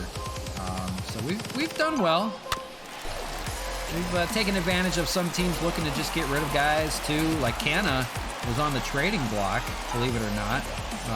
Come early April, we acquired him. He was one of our first acquisitions, and he really tore it up since then. He's taken advantage of playing out here. We have a short porch in left and right field, 300 to both sides. So he has hit a lot of home runs this year for us. Takes the ball 1 and 2. But yeah, pretty good team. It's a really good build of guys that we've put together. 1 and 2 popped up. That may be a splash landing out in left field. We'll see. Going back is Goriel. He makes the catch in front of the pool area. And out number 2. But yeah, really good team. We're proud of them. As we showed you, they have 70 wins on the year, 70 and 15. There's 65 games in over 500. Here you see everybody hanging out in the pool today. Beautiful weather for it. Everybody's got their clothes on still. That's weird. Here's Franmil Reyes. We acquired him from the Indians a while back as well. We made a few trades with the Indians. And he takes a ball 1 and 0. But yeah, I do hope you do enjoy. Sit back. We got one more game on tap after this. Just getting underway with game 2. We won game 1 10-2. Or 11-2, excuse me. It was a 9-run game. That's hit pretty well out to left field. That's got a chance to drop, and it will in front of Goriel. They're going to play station to station. It'll be first and second. The inning continues here with 2 outs. Franmil is on board. The catcher, Gary. And it's going to be the catcher, Gary Sanchez. Sanchez was benched by the Yankees about a month ago, and we acquired him. Kyle Higashioka had the starting job, and they were gracious enough to send him over. That's going to be thrown over by Guerrero, and that ends the first. Oh, no, we don't play on legend. No, we only play on veteran. We're probably going to up it up to all-star for the second half. I don't play that great. unfortunately. We're just more casual than anything. But no, I just play on veteran. I don't play anything legendary. I play a little bit on All-Star every now and then, but even that's pretty tough for a full season. We will probably play on since we're out so far in front, we'll probably play on All-Star for the second half of the year, just to even things up a little bit. You see Rowdy Tellez lead things off here. It'll be 5, 6, and 7 for the Blue Jays. It's tough enough to just play and to do commentary at the same time, makes it even worse. So I do make some mistakes, but I probably should up it to All-Star at least. I never used to play this good. I used to be terrible at this game for years. 1-2 to Tellez. Still no score. Looking for our first run here in the second. Lays off on the circle change. 2-2.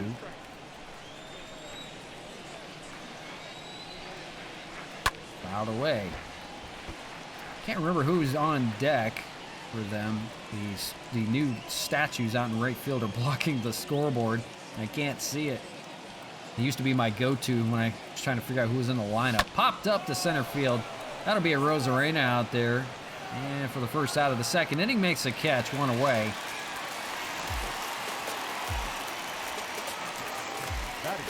Here's the Expos defense for you. Kemp, Rosarena, and Reyes in the outfield. Canna, Hernandez, Solano, and Collins in the infield. Gary Sanchez catching for Cole Hamels. So here is Kevin Biggio, that's right. Son of Hall of Famer Craig Biggio stands in. He's playing at second base today, hitting .218. He swings and misses at the first pitch, 0-1. 3 home runs, 26 RBIs. Mainstay in their lineup, though he needs to get it going offensively.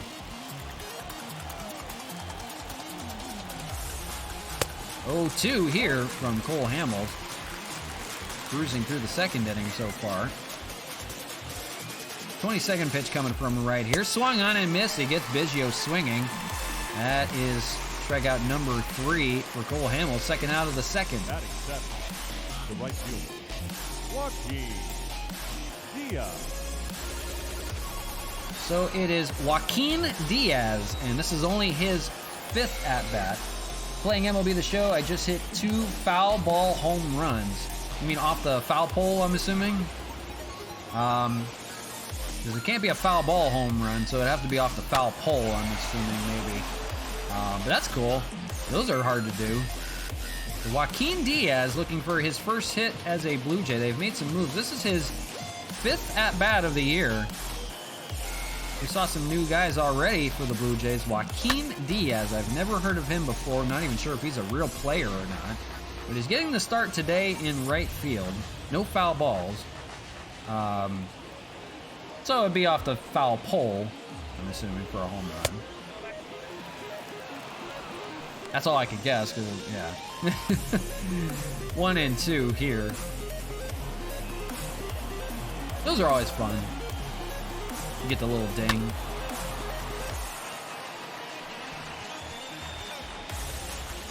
We've hit a fair share into the pool out in left field that we have. Wrapped around the foul pole. That one's going to get out of play out to left for a foul ball. And it's 1-2 to Joaquin Diaz, and I'm not going to remember that because he's not even a real player, I don't think, unless he's a minor leaguer. Swung on and missed. Cole Hamels will retire him here. 5th strikeout for him so far on the day through the first 6 in the order.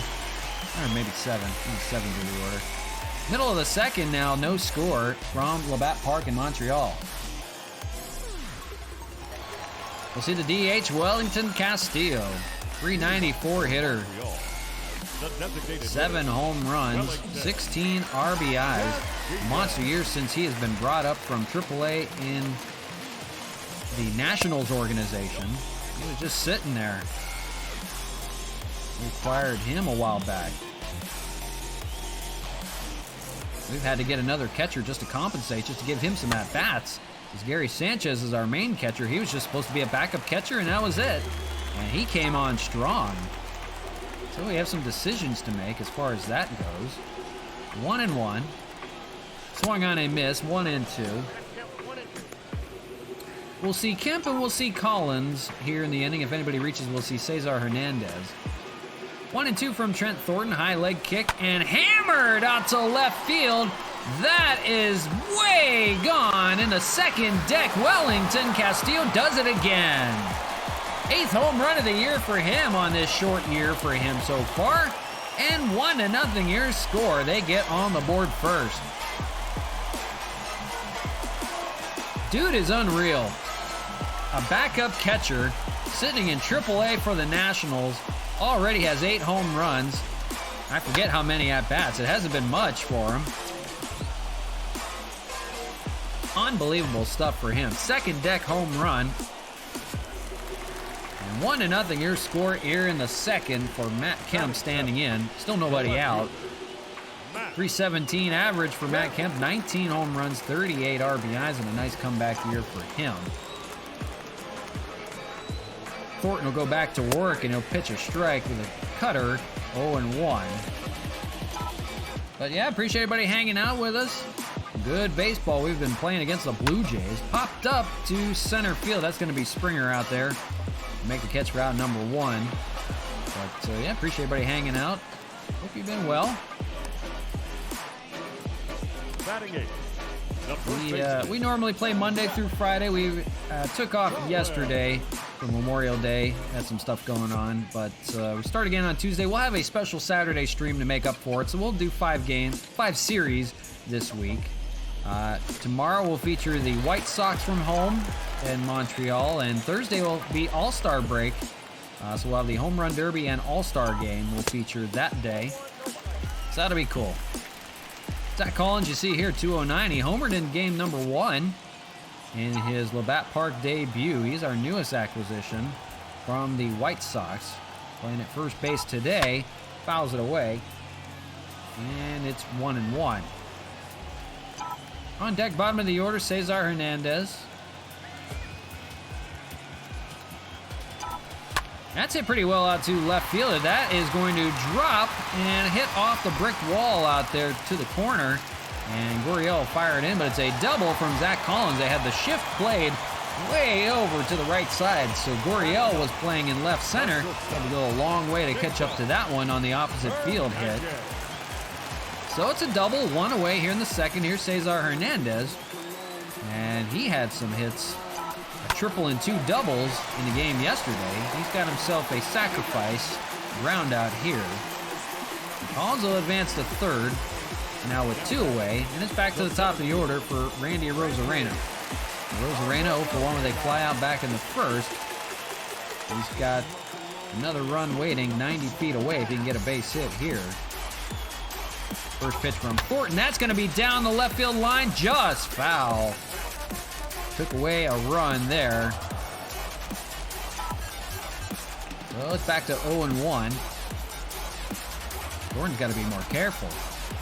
Lays off. The ball gets away. We'll see. Collins is coming home. Here's the throw in, and not in time. The run scores.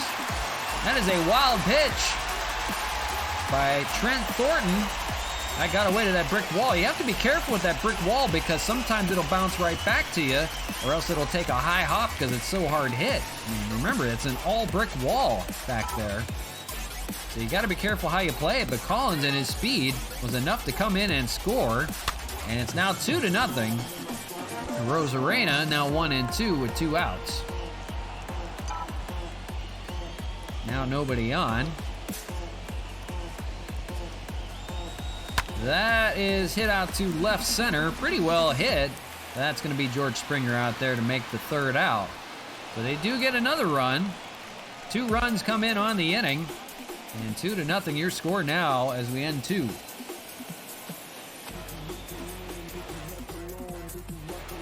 Top of the third, we'll see the son of the Hall of Famer, Vladdy Guerrero Sr. It's Vladdy Guerrero Jr. for the Blue Jays. 271 hitters, 7 home runs, 26 RBIs. His daddy, a big part of Expos history. His number is now retired, at least by our standards, out in right field. You can see it there. If you look all the way to the right of the screen, you see the number 27 and VG, Vladimir Guerrero Sr. His number is now retired. Diaz is not real. Yeah, I didn't think so. This this roster, we started this season, this franchise back, probably about 2 months ago. This was a long time coming since the game's come out. So this was like the first live roster that they had. They didn't have official minor leaguers yet. There were some minor leaguers, but not all of them. So it is what it is. Guerrero goes down looking. And it's a 5th strikeout for Cole Hamels on the day, first out of the 3rd. Appreciate you looking that up for me. I just wasn't sure. But it is what it is. You know, as the season goes along, we're going to see guys we didn't see before, especially next year. Alejandro Kirk, the 5'8" catcher, takes a strike, 0-1. He's hitting 121, 1 home run, 2 RBIs. He's the backup catcher to Reese McGuire. I believe they also have Danny Jansen as a catcher in their organization as well. Kirk does have some pop to him. He can get a hold of one. For a little guy, he does hit well. 0-2. Called strike 3. Cole Hamels' day continues. 6 strikeout for him. 2 outs here in the 3rd. He struck out 6 of the first 9 that he has faced. And here's Bo Bichette, 0-1 with a flyout back in the 1st. So cruising so far, they've only given up 1 hit on the day. And leading it 2-0 right now in game number 2. One more on tap for you after this from Labatt Park, 1-1. The battle for Canadian supremacy continues, although it's been all Expos. This is game number 9 that they have played against each other. The Expos have won 8. No, they've won 7. They've lost 1. This is game number 9. There we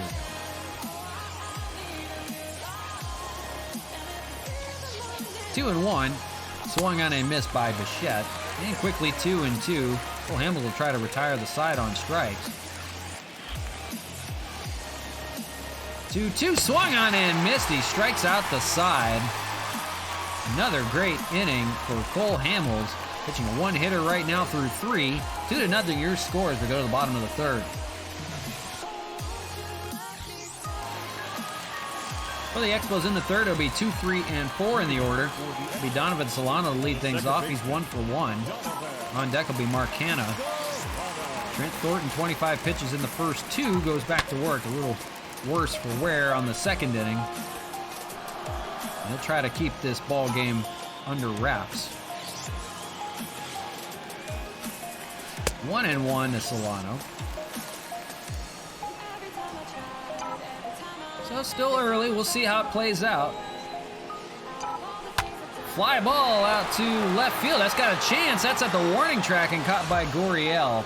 Alejandro Kirk, born on November 6, 1998. He's 5'9". Okay, I'm sorry, 5'9". So I was off by 1. Weighs 220 pounds. Pretty cool. Cool to see. But I knew he was short. I knew he was real short. I thought he's 5'8". He's 5'9" then. Or maybe that's at least they say he's 5'9". He looks 5'8", but I'll take your word. I appreciate that. Marcano, 0 for 1 day for him. Now 1 out in the 3rd. He takes a strike, 0-1. I'm just kind of going off the fly here. I'm trying to, I don't know everything exactly, but appreciate taking a look for it. I mean, it works for your name, Sports Stats, so that works. I appreciate you hanging out.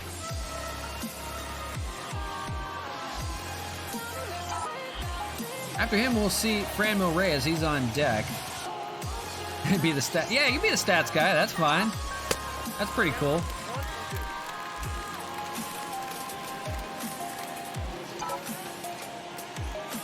Tell me why Mark Hanna has 35 home runs. We're not even at the All-Star break. He's going to break the record for home runs this year.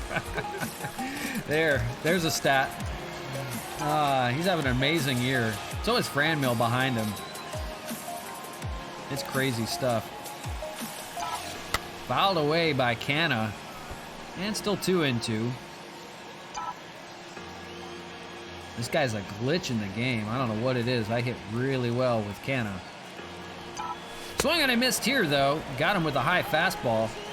And 2 away in the 3rd. First strikeout for Trent Thornton on the day. the right fielder, number 32. I just realized he was wearing shades too. You don't see many pitchers that wear shades, even in the day game. He might be on steroids from Oakland, man. He was pissed off at Shohei Ohtani the other day. They almost got into a big fight about it. The bench is cleared, everything like that. Franmil Reyes on the first pitch, going to pop it up to center field. That'll be George Springer out there to make the catch and ends the third. So down go the Expos, 1-2-3 here in the third. They still lead it 2-0 after 3. Yeah, Mark Hanna was ready to fight a bunch of people. He's like, come on, Sho. Stop throwing in my head. And then I think he eventually got hit by Shohei Ohtani like the next at-bat afterwards, but he got struck out in that at-bat. It was funny.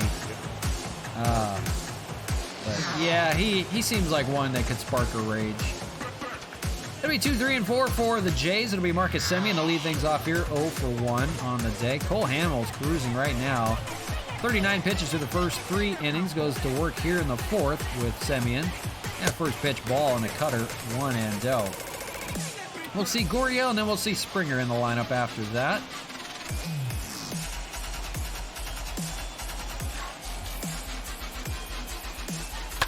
Ground ball, that'll go foul.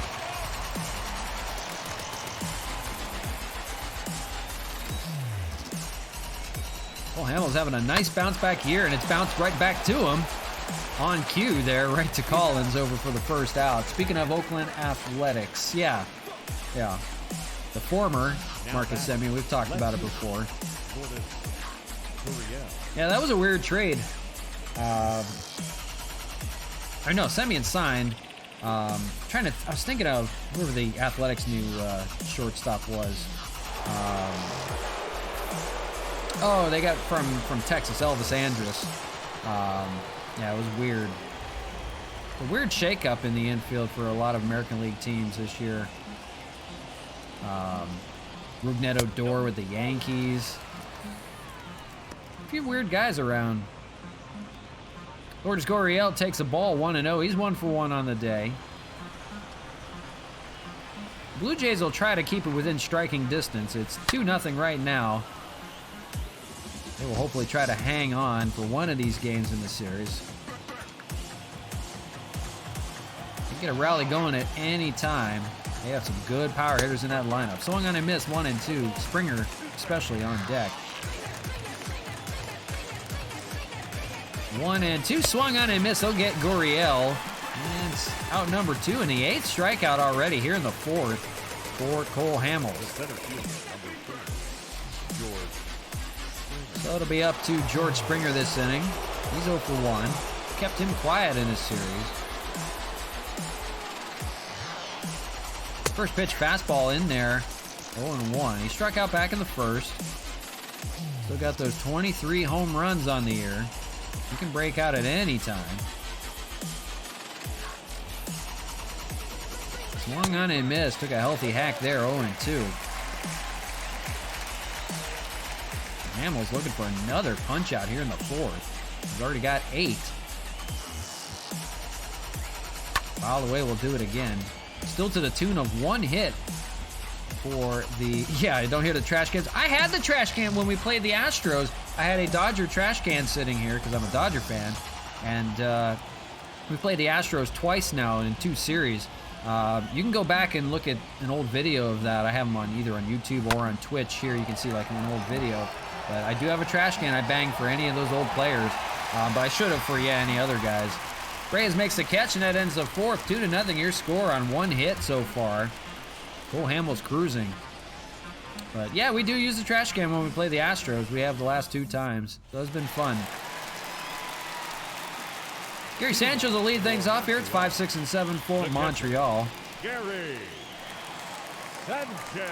He's 0 for 1 with a ground out so far. Trent Thornton goes back to work. 35 pitches through the first 3. He's calmed down a bit since giving up those 2 runs in the second. Foul ball and 0-1. For Sanchez against Thornton, 4 for 12 with a home run. I believe that may have came in the first series we played against them in Montreal. Up high with a fastball, look out. 1-1. On deck, Wellington Castillo, the backup catcher, and then Matt Kemp. 1-1, that's down the third base line. That's Vladdy right down there. Had him played perfectly on the shift. And throws it over for the first out. One away here in the fourth. Nice shoes from, who's that over there at short? Is that, Bichette? Nice shoes. Wellington Castillo stands in 1 for 1. He had that solo home run back in the second.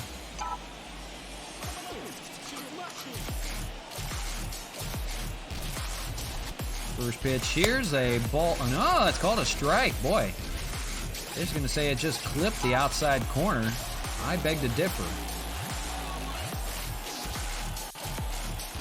0-1, fouled away down the left side. And quickly 0-2 to Wellington. One away here in the fourth, still 2-0. See if they try to tack on a few more. Cutter gets away from Thornton, 1-2. Thornton trying to look really cool with those shades, though. That's going to be hit opposite field down the right side and to the wall for a base hit. Castillo doesn't run well, so he'll hold it 1. It's a 1-out runner over there at first. And then he'll bring up Matt Kemp. Nice little opposite field poke job for Castillo. 1 on, 1 out. Matt Kemp standing in 0 for 1 on the day for him. Hollins looks in and fires a ball 1-0. Kemp, it was a flyout back in the second. He has not hit in this series yet, 0 for 5. Might have a day off coming soon. He can go off at any time. That's up the middle. That's not going to work. That's going to be a 4-6 to... No, they're not going to pull the double play. No 4-6-3 double play. It'll just be a force out at second. Kemp is aboard over at first, but they do get an out. Biggio will make the play on that 2 away. Then he'll bring up Zach Collins, having a good day so far. He had a double and a run scored, 1 for 1. That run scored was on a wild pitch. Scored from third. Good opportunity for him to keep the inning alive. Popped up on the first pitch. That's Alejandro Kirk back on the warning track and makes the catch in front of the netting. And that'll end the fourth. So nothing doing, still 2-0 your score. We'll see Cole Hamels go back to work in the fifth when we come back. Appreciate everybody hanging out with me today. Hope you're enjoying your Tuesday. Hope you enjoyed your Memorial Day weekend. It's a long weekend for some. Brady Tellez will stand in to lead things off. 5, 6, and 7 for the Jays. Lefty-lefty matchup for Cole Hamels. But we are back with games going on this week. That is hit well out to center field. Rosarena's not going to catch that one. That's going to one-hop off the wall. And Rosarena will corral it in, but it's going to be a double for Tellez to begin the fifth. A loud, rowdy double from Rowdy Tellez. Had to use it. Right off of the wall. So we'll see. The rally will start here. Here's Kevin Biggio, 0 for 1. The Jays trying to get something on the board. That's just their second hit of the game here in the fifth. Cole Hamels was cruising since then. 9 strikeouts. Shutting them down so far, but we'll see. Ground ball to Cesar Hernandez. Tellez will have to hold put over there at second, and now 1 away on the ground out.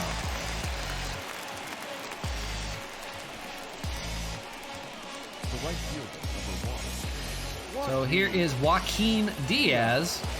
And the right fielder 0 for 1 so far on the day. Still looking for his first major league hit. Got a runner on second here. This will be a good opportunity. Fouls away the first pitch, 0-1. He almost looks like Teoscar Hernandez, who they just traded from the Blue Jays. I don't know where he went. I forget.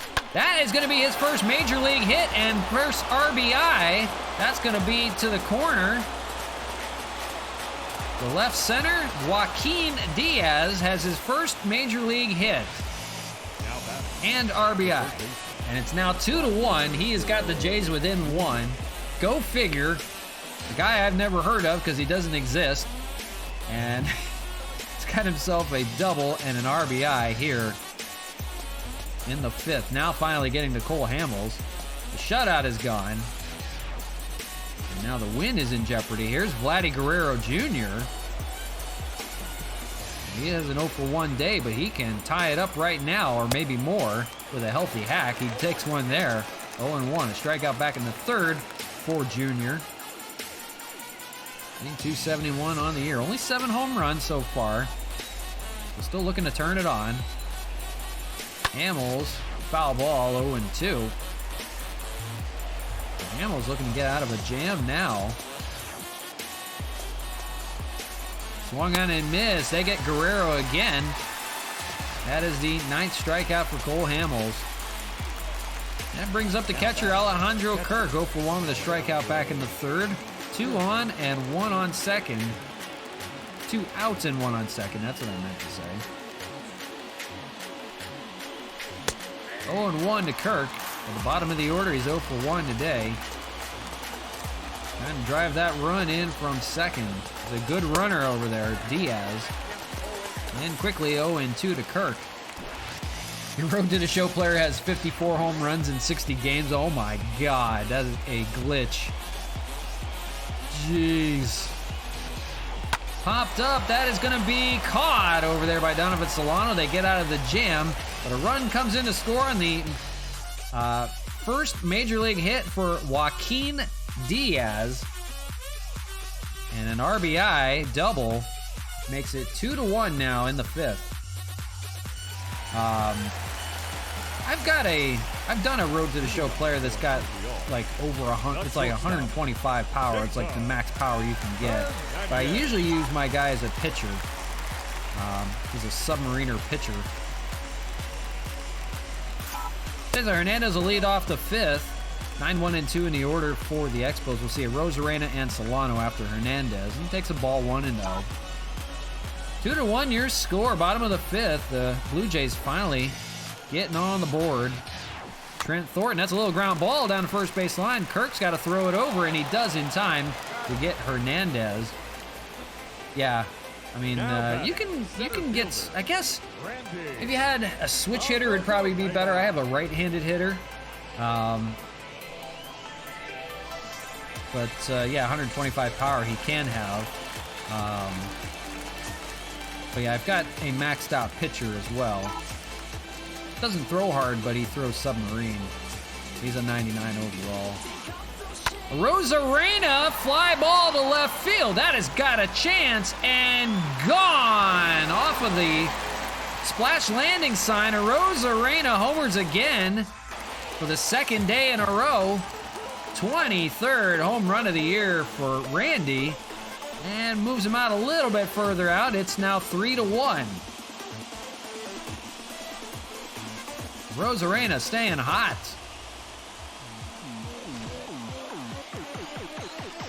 The leadoff hitter's got some pop, man. He does it all. He is a 5-tool player if I ever saw one. We saw that in the 2020 World Series and playoff run for the Rays. That was off of the splash landing sign out and left. Second time that's been hit in this series. And here is Donovan Solano. He's going to pop up the first pitch, but that may drop in front of Springer. He makes the catch. Shoestring catch by George Springer there for out number 2. And with 2 away in the 5th, it'll be Mark Canha. A strikeout and a flyout for him on the day. Trent Thornton entering his 50th pitch. That's coming right now to Canha. 2 outs here in the 5th. The pitch count is okay, but he's going to have to be careful here with the long ball. He might have one right here. Canha! Home run, line drive, home run. That is number 36 on the year for Canha, and we're not even at the All-Star break yet. The cannon strikes again. Mark Canha burning the Blue Jays. Second home run in the series for him. And 4-1 now on the solo shot. That didn't get up, that just got out. 349 is a short porch home run, but it doesn't matter.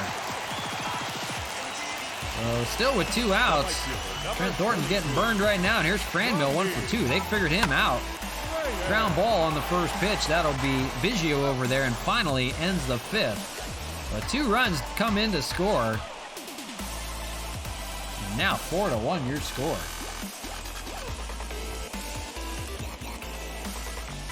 Mercy. Rosarena and Canna.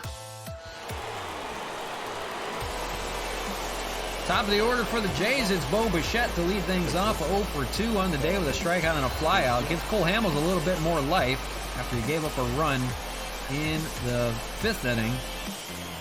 Now 4 to 1. Got a little bit of breathing room.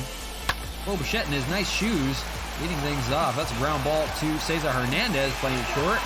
And the first out of the inning. There you see it. Cole Hamels still leading in ERA. He's only given up a run today, so that's not going to hurt you. Marcus Semien 0 for 2. 0 for 5 in this series with a strikeout and a ground out. So the Expos hitting like they should. Now 4 to 1. See if the Jays can respond. Ground ball, that's going to get through. That is a base hit.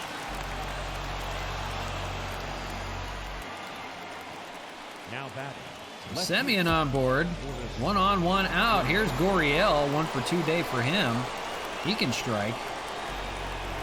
Hamels trying to get a double play here for Gurriel. A single back in the first. 1 for 2. He's 3 for 6 in the series, though, with a home run. The sirens are going off. That only means a home run is coming. That's not good news. 1 and 1. 1 and 2.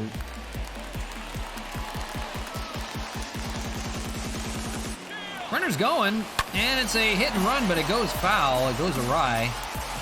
That would have been down the right field line. If that had stayed fair, that would have probably scored a run. Instead, 1 and 2. Popped up, but that's going to get down for a base hit in front of Reyes. And advancing to third is Semien. Now first and third, they've got something cooking here. The tying run is coming to the plate, and that's the form of George Springer. With a couple lefties looming, they're going to walk George Springer intentionally. He is the team leader in home runs. And they're going to go to the bullpen, I think, after this and go to another lefty. Just hit a ball 531 feet. My God. How? You have to be playing in, like, Colorado or a custom ballpark that's like, I don't know. That's insane. I've hit a lot of good balls out of this ballpark, but not 531. I know that. I've hit some upper deck shots, but no.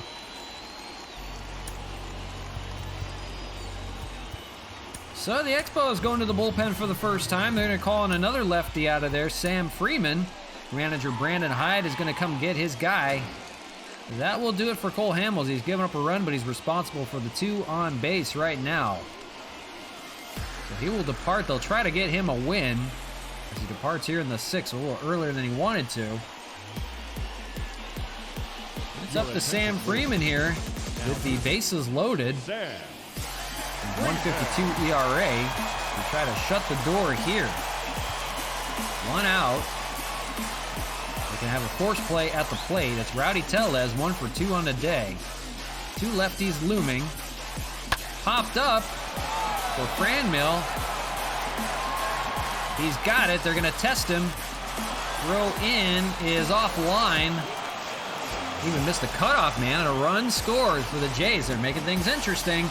It's now 4 to 2 on the sacrifice fly by Rowdy Tellez. So it's now Biggio standing in. The tying run is at first. The leading run is at the plate right now. 2 away. They got to try to get out of it here. 0-1. The Jays with their best opportunity right now. Down by 2. 4 to 2 your score here in the 6th. 1-1.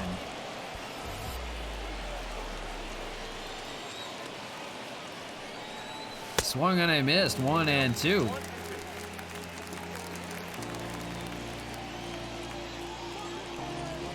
Freeman trying to get out of this jam here. Fouled away. We'll do it again. Bullpen's been a good one. We'll see it today. Swung on and missed. Freeman strikes out Biggio to get out of the jam. You'll take that as you hear the trains. Must be somewhere out in Montreal there, watching the ball game. Bottom of the 6th we go, 4-2 your score. Blue Jays are going back to Nick Neidhart. We saw him yesterday. This is his second appearance. This was his debut. The Blue Jays making moves left and right. Second appearance for him here. He pitched 2 innings. Gave up a few runs. Leading off for the Expos. We can decide who's going to have the 7th inning with a 2-run lead. We're going to be Tyler Rogers. He's going to come out of that bullpen, submariner. So Gary Sanchez will lead things off here. He's 0 for 2, facing Neidhart. First pitch to him, fastball up high and fouled, 0-1. We'll see Castillo, and then we'll see Kemp in the order. Here in the 6th, 2-run game. Blue Jays trying to hang. Much better than game 1 was.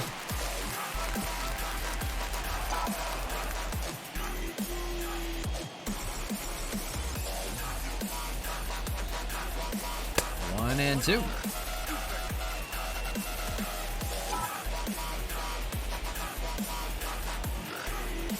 So past the halfway point. And fly ball for Sanchez out to deep center field. Springer's got to go back. He was shifted over to left center. He had to go back to center where his original position to make the catch in front of the warning track for out number 1. That could have been dangerous. Here you see it. 70-15 on the year.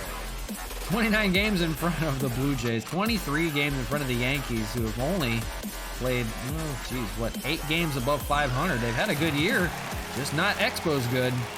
Here you see Castillo in his solo home run back in the 2nd inning. Talk about a team that's been teeing off. He's 2 for 2 on the day. These days Neidhart here, 1 away in the 6th. And takes a strike, 0-1. Merriweather and Malone, we saw them yesterday in the bullpen. They did not come in. Same situation as yesterday, I guess.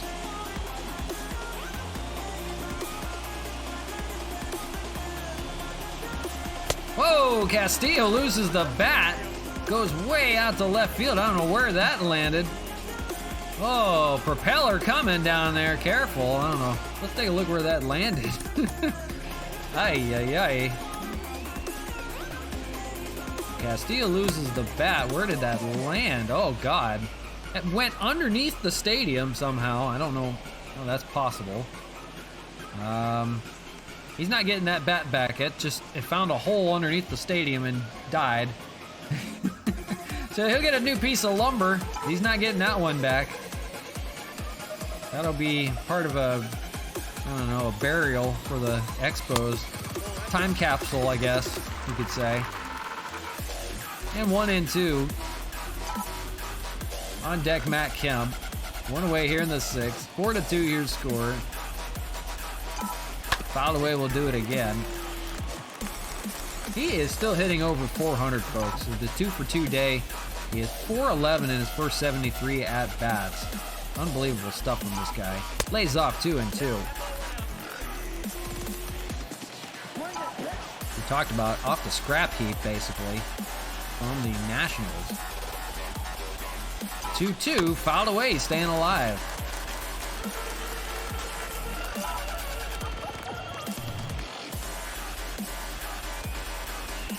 Fastball up high, couldn't resist, swung on and missed.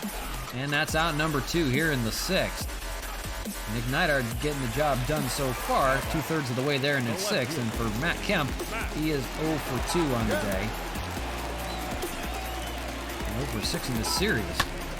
All the way down the left side by the Jays bullpen, 0-1. So it's been an up and down day for some guys, but the Expos have the lead. That's a fly ball out to left field. That's got a chance. And a short porch home run for Matt Kemp. 20th home run of the year for Kemp. Solo shot here. It is now 5-2. So yet again, home runs aplenty for the Spos. Matt Kemp getting in on the fun. That's his first hit of the series. The Bison comes through. It's now 5-2. Still 2 outs. Got a lot of their runs with 2 outs today. 343 on the distance. Just a little short porch home run out there in left. And we'll see Zach Collins 1 for 2. The first baseman, number 21. You take a ball inside, 1-0. A double and a run scored for him. Big 6'3" first baseman today. Towering drive out to right field, but that is way up there. And that's going to be in the glove of Diaz. And that'll end the 6th, but not before Matt Kemp joins the fun. He's got himself a solo home run today. A little line drive poke job. Doesn't matter any way you say it. End of the 6th, 5-2 now, your score. And we'll see Joaquin Diaz. In 276 games of hitting 196 home runs. How is that possible? That is a cheat code. That's amazing. Hey. Your attention, please. Now pitching. Tyler.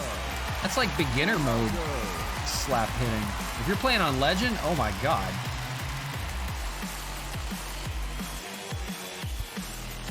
So Tyler Rogers comes in relief. He'll face Joaquin Diaz, Vladimir Guerrero, and Alejandro Kirk.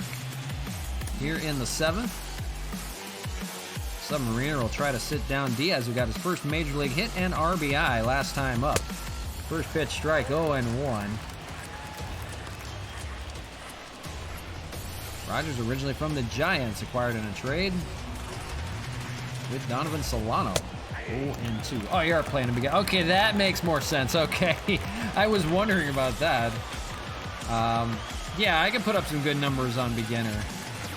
Especially when you're first, like, starting down in the minors. Oh, my God, this is hit well out to right field. Diaz has himself his 2nd hit of the day and his first major league home run. Joaquin Diaz solo shot to lead off the 7th off of Rogers. And he's got him back. It's now 5-3. Anyways, I like to do it when I first start in the minor leagues, to put it on beginner to try to move up faster any way possible. Boy, Diaz, have yourself a day. In only his 2nd game as a big leaguer, had himself an RBI double. He's got himself his first major league home run today, and that was no cheapie either, out to that high wall and right. Giving him the silent treatment. A 33 WAR, yeah, I bet. My gosh. Isn't like 10 WAR like amazing? Hey. Vladimir Guerrero now 5-3 your score. They're within 2. Striking back. Much better game than game 1. Still nobody out here in the 7th. Popped up at foul.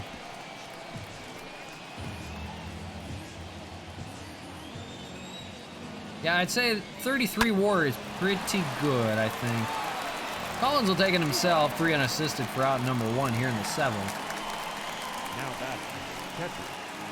Here's Alejandro Kirk. 0 for 2 day for him, strikeout and a line out. First pitch, fastball. He's only an 86 overall. Hey, if you got super power, 125 power, you don't need anything else, honestly. You just have to have a little bit of contact, but you're good to go. Let the power do all the job for you. That's like my Diamond Dynasty team is full of power hitters, hitting over 100 power. Because you don't need anything else. It doesn't matter even how good they are. They get a hold of one, it's gone. 1-2. Like, I've got a ridiculous Shohei Ohtani that's playing out in center field for me. He can pitch too, which they don't say. He's got like a secret pitching ability. If you just use him to do that too. But he hits so many bombs for me. It's amazing. Rogers gets Kirk here on strikes. 2 outs here in the 7th for Bo Bichette, top of the order again, and he's 0 for 3 on the day. Blue Jays trying to get it going here in the 7th. 1-0. Been kind of back and forth between the two teams. They've just been trading solo home runs. popped up, and it's going to be a tough play for Solano. He runs it down, and that'll end the 7th.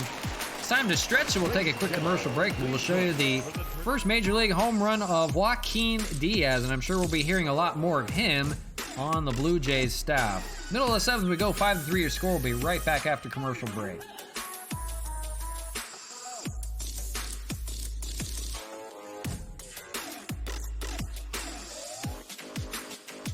Yeah, it's a player of the month. Your attention, please. Shohei Ohtani. Really good card. Number 67.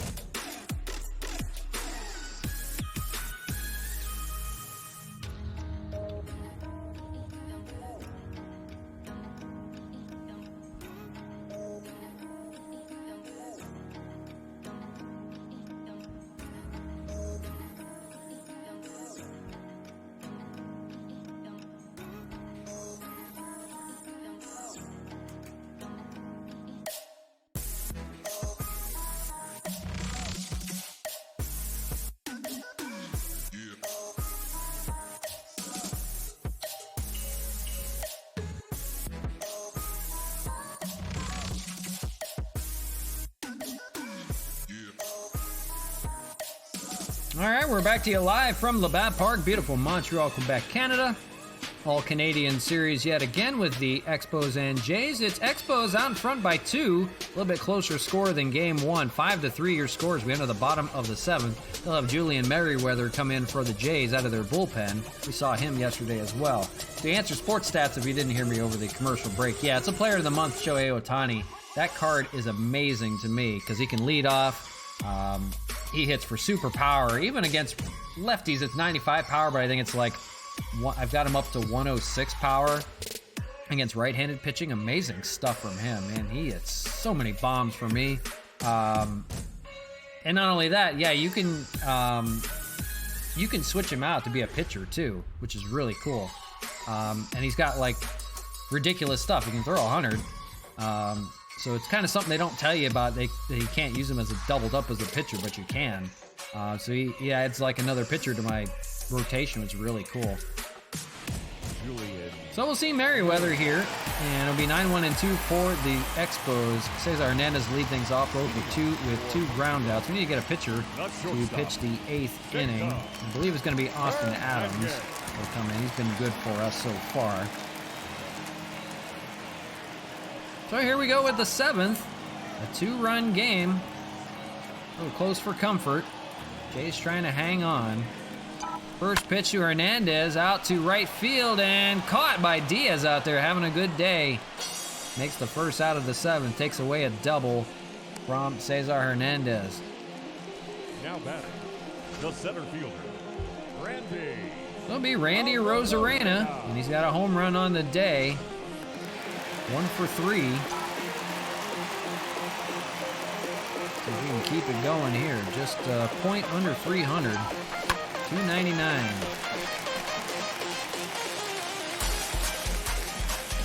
These got loud all of a sudden.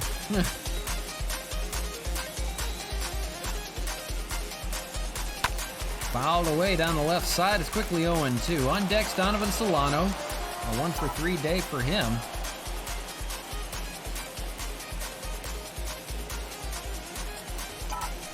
Fouled away. Can't wait to see the player of the months that are going to come out for May. That should be coming out in, I think, a couple days. If I'm not mistaken, they'll start the 3rd inning program. So I got through the 2nd inning program. It wasn't easy, but ended up getting through it pretty well.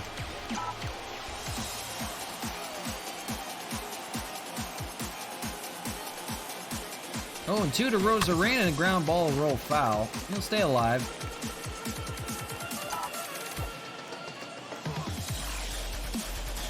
The Jays bullpen trying to shut the door down. They have not been well. We mentioned Kirby Yates has been exploded upon in the closer role. Julian Merriweather, I guess, would be the backup. But he has not fared well either. I think he's fared even worse. So they'll have some decisions to make as far as the bullpen goes.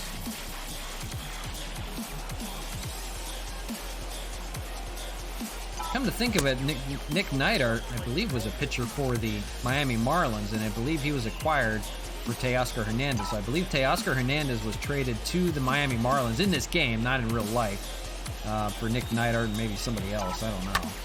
Fly ball for Rosarena out to center. That's going to be George Springer out there and makes the catch. Out number 2 here in the 7th. I'm trying to keep up with this game. I can't, you know. We're only halfway through, and I can't remember everything going on. Here's Donovan Solano, 1 for 3 with a single back in the first. If he can reach, we'll see Canna. First pitch to Donovan, base hit out to right field in front of Diaz. They'll keep the inning going. And then we'll see another at-bat from Mark Canna. He's got a home run on the day already. Slap hitting from Solano. He does that well. Top of the order seems to get it done all the time. It's a big reason why they get out on some big leads. There's Canna, 1 for 3 day solo home run. And he takes a ball one end. Oh, that looked to be in the zone. 3 for 7 series for him. 2 home runs, 3 RBIs. Homered in the game yesterday, homered today.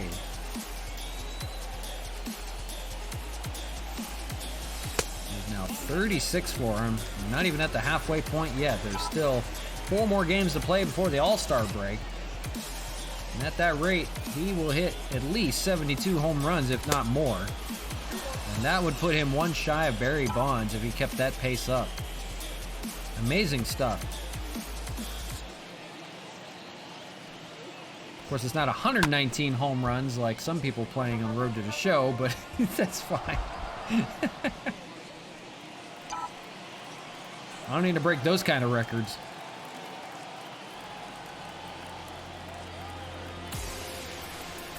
Two lays off full 3-2, so the runner will be on the move. Solano will take off on the pitch. See what happens here with Canna, full count. Got a pitch to him. By the way, we'll do it again. 98 miles an hour from Merriweather. He's firing bullets down there.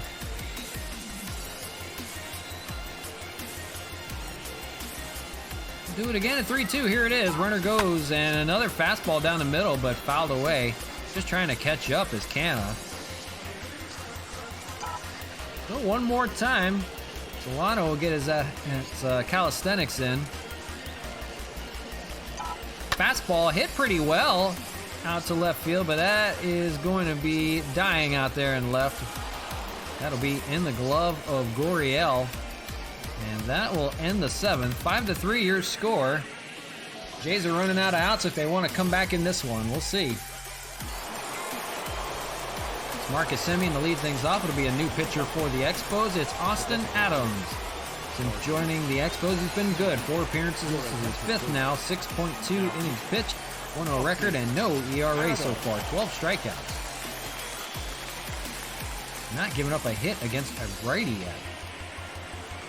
First man he'll see is Marcus Semien. He'll be 2, 3, and 4 in the order for the Jays. If they want to come back, it'll be a good opportunity for him here. We'll see Gurriel and Springer in the order. Swung on and missed. 0-2 to Semien.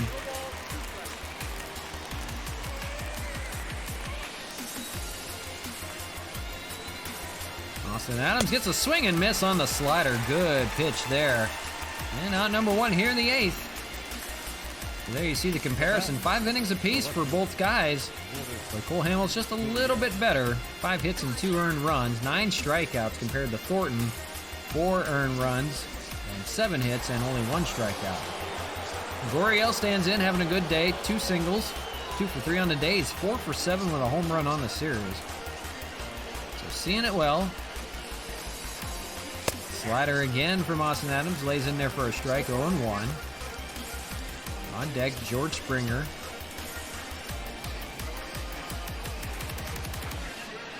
0-1 popped up to center field. No chance there. Randy Rosarena will make the catch. Out number 2. Down to their last 4 outs. They'll have George Springer here, their team home run leader. He's 0 for 2 with an intentional walk back in the 6th. He's 0 for 5 in this series. Big part of why they are not scoring runs. Fouled away, 0-1.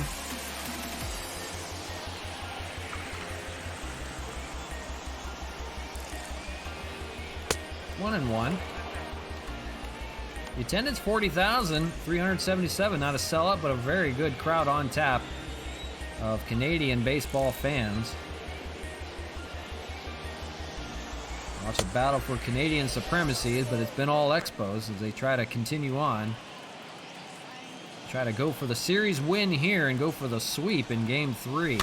Fouled away. 2-2. We'll have one more game on tap for you this Tuesday. And we'll be back tomorrow at some point. I don't know if we'll be on time.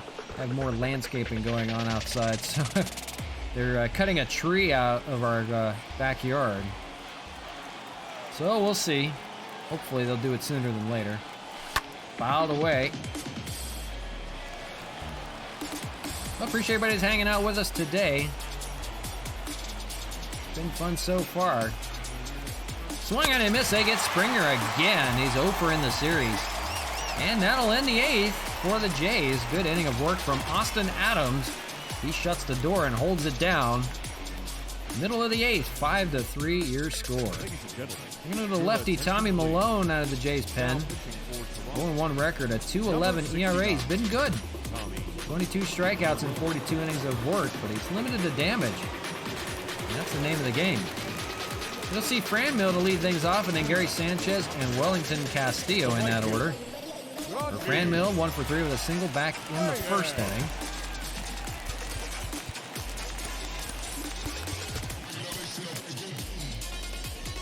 I'll have Osuna and Tim Hill in case it gets out of hand. Tim Hill will pitch the inning.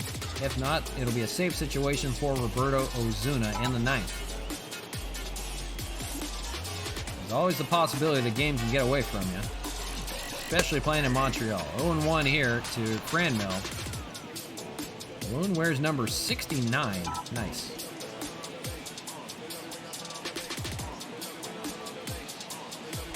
Oh, and 1 ground ball to Bichette. Fire it over, no problem for him. Out number 1 here in the 8th. Nearing our finish from Labatt Park in Game 2. Here's Gary Sanchez. Been a rough series for him, 0 for 3 and 0 for 7 in this series. He flew out last in the 6th inning. First pitch to him, fouled away.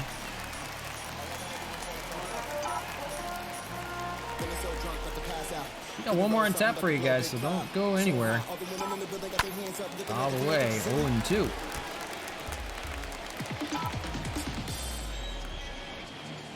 We feature the stream usually Monday to Friday, usually around the same time. Swung on and missed.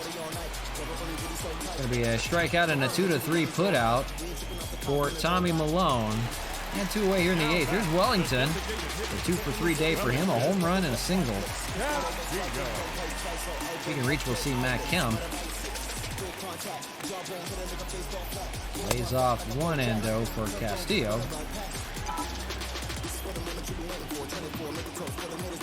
Catcher's getting it done in this series. That's hit well to left field. That's got a chance to be another home run. It is 2-home run day for Wellington Castillo. Oh, baby. 9th home run of the year for him. It's a 2-home run day for Wellington on a 3-hit ball game as well. 2 home runs and a single. And that's an insurance run.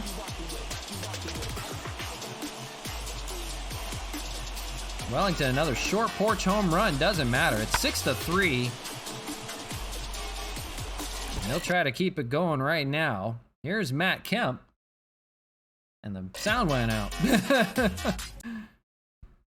Swung on and missed. What the heck's going on? The app is crashing. Oh, great. That's fun. Alrighty then, moving on. That's always fun. Rendering computer. Ground ball play for Guerrero. Fires it over and in time, and that ends the 8th. So it's still a safe situation, but it's Wellington Castillo that notches another one. 2nd home run of the day for him. At the end of 8, 6-3 your score. They'll ask Roberto Osuna to shut the door. So safe situation looming. They'll go to their big man, Roberto Ozuna, out of that bullpen. 5-1 record, 26 saves for him out of 28 opportunities. 140 ERA. He is limited to damage against righties, but he does have a few lefties coming up in the order. So we'll see how that plays out for him here in the ninth. He's got a 3-run lead to work with. It's Rowdy Tellez to lead things off. He's 1 for 2 on the day so far. And he swings and misses at the first pitch at 98, 0-1.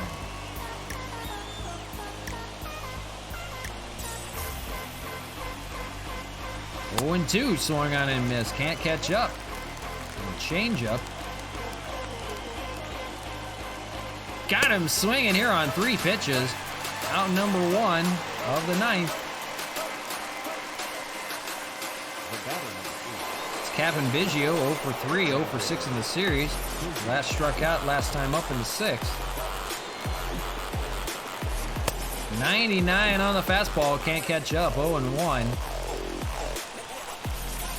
Ozuna make a lot of guys look foolish. He's got a good slurve, a good changeup, and a fastball. He's also got a cutter he can work with. He usually only needs 3 pitches to get the job done. 2-1 on the fastball up high, lays off. Good take.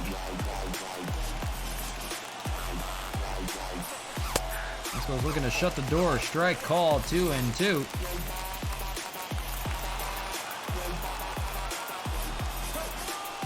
Calls on that cutter, and it's a dandy. Gets a swinging strike. That's 2 strikeouts in the inning. Now down their last out are the Jays. Ozuna as advertised, and look who's up. It's Joaquin Diaz getting a home run and an RBI double, the first of his career. 2 for 3, his first 2 hits of the year. Gets a strike here, 0-1. Nobody on base. He's going to need to extend the inning. They want to keep on trying. Changeup misses, 1-1. 2/3 of the way here in the ninth, 1-2.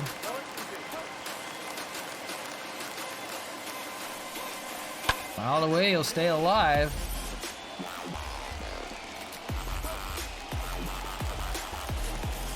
Pressure's on for Diaz. Swung on and missed. He strikes out the side. Ozuna gets another save, and that's the ball game. 6-3 your score. The Expos take the series win from the Blue Jays yet again. They will go for the sweep in Game 3. But here, it was a much closer ball game. It was a safe situation for Ozuna. He shuts the door in the ninth. 3-6-0 for the Jays. And I didn't see for the Expos, but it was 6 runs. 6 runs on 10 hits, no errors for the Expos. So that puts Game 2 in the books as a 2-home-run day for Wellington Castillo. And Cole Hamels will get the win in 5 1/3 innings of work.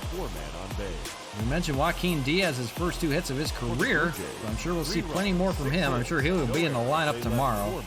Wellington Castillo, a 3 for 4 day. Everybody else had 1 for 4 days, but home runs from Kemper, Rosarena, and Canna as well. So, there's Game 2 in the books. We got 1 more on tap for you today. So don't go anywhere just yet.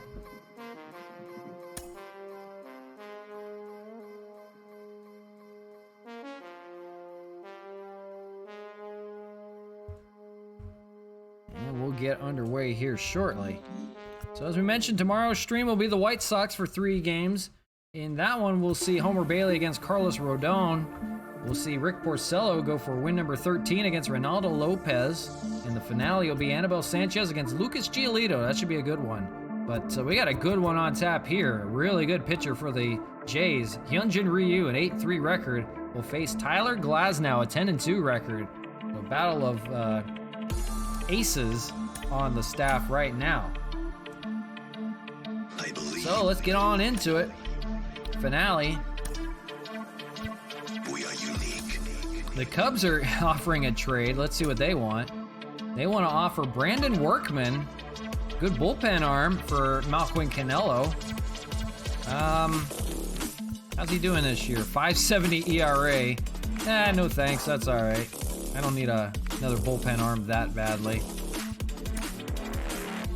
Yeah, deadline should be looming here pretty soon too. We'll have to keep an eye on that. If we want to make any more moves, we're going to have to do it soon. While we're at it, let's see if there's any pending Junior Fernandez. Hey, he's a good closer. Can always use him as trade bait if we wanted to. 71 and 15. Here's the All-Star voting for you as well. I don't know if they are official yet, but here's starting pitcher Hamels and Anibal Sanchez at the top of the list. One of them is going to get in, and maybe Tyler Glasnow will get the bump too.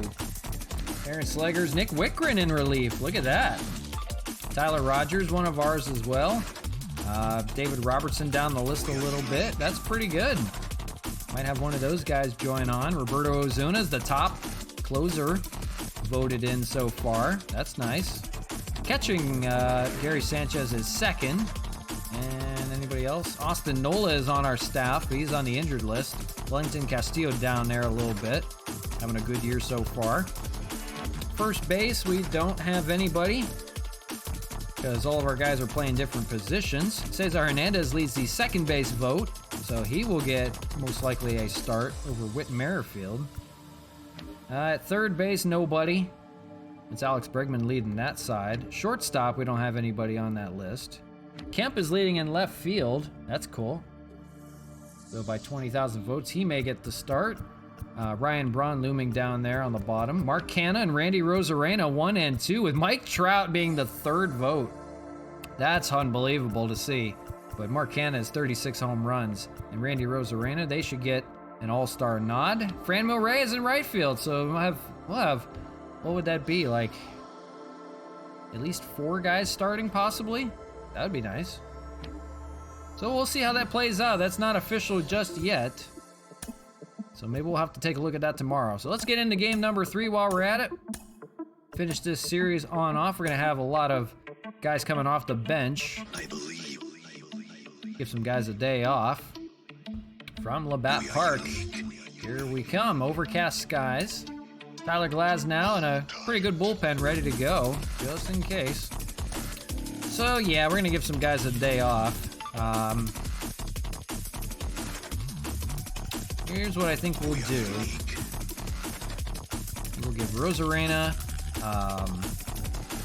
Jorge Bonifacio. Castillo will catch for Gary Sanchez. Zach Collins will have Sean Rodriguez come in. Who else? Solano or Cano, maybe? I don't know. Oh, that's Chad Pinder we have. Chad Pinder, he'll come in. We'll put him at second base. We'll give Canha maybe a day off coming up. I think that'll work out okay. I could make Canha a DH and move somebody around. Yeah, that'd be too tough. I think we'll leave it the way it is. That works out pretty well. So as far as the lineup goes, Chad Pinder can play second base, that's fine. We'll go Hernandez. We'll go Canha, Reyes, Castillo, and then we'll go Kemp, Braun, Rodriguez, and Pinder. That works out pretty well. All right, there we go. Game 3 coming. We'll take you away here for just a second. We'll be right back.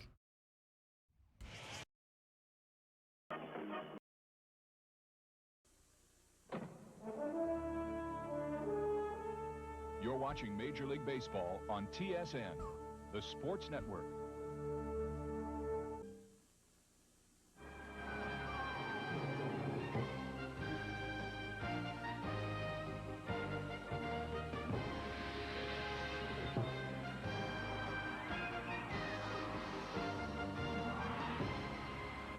Expos Baseball on TSN.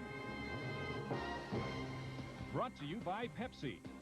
Pepsi reminds you to be young, have fun, drink Pepsi.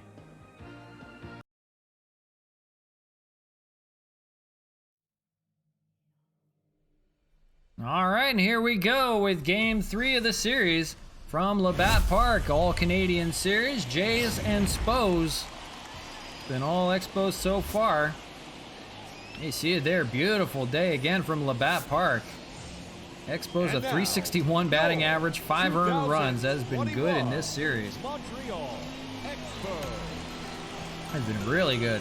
Here you see it, 11-2 was game one, a little bit closer game, 6-3 in game number 2. The Expos lead it 2-0. They're going for the sweep right now. There you see a good shot of the Hall of Fame fountains out there and Hotel du Temple de la Remone. Hotel du Temple de la Remone. Hall of Fame Hotel. Tyler Glasnow gets the bump today. 10-2 record for him on 17 starts. 94 innings pitched for him. It's been 144 strikeouts and 50 hits for him. It's been a good year since joining the Expos. We'll see what he does against this powerhouse offense. It's Bo Bichette to lead things off. And here's the lineup for the Jays for you. It's Bichette, and it's Davis playing out in right field, so it's not Diaz. So it's Jonathan Davis, I believe, is his name. And then Gurriel in left, Springer in center, Guerrero at third, Rowdy Tellez at first, Semien the DH, Reese McGuire the catcher today, and Kevin Biggio rounds out the lineup. And Ryu is pitching. He is a good one. We'll see a good lefty when we come up to bat. First, it's Bo Bichette to lead things off against Tyler Glasnow in what should be a good pitching matchup today. So here we go, game number 3, and we're underway as a swinging strike on 97 miles an hour to begin the ball game. 0-1. A little bit different lineup than we're used to. Guys playing all over the place today. 706. Swung on and missed by Bichette, 0-2.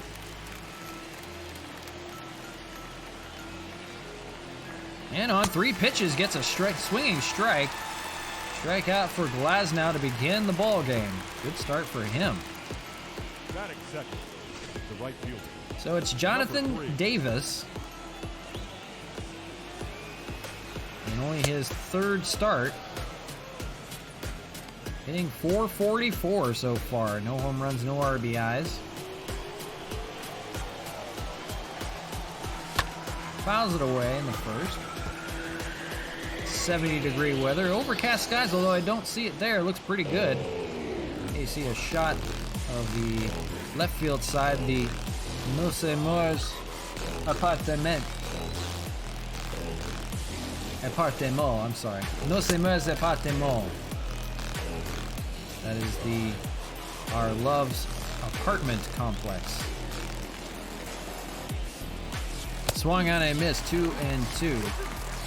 My French was doing so well and then it just went downhill. Oh well. 2-2. Swung on and missed. They'll get Davis to begin the ball game. So 2 batters, 2 strikeouts. So far so good for Glasnow. And he'll see a good hitter in Lourdes Gurriel Jr. here, 273 on the year. He's had a good series so far. Takes a first pitch strike at 98, 0-1.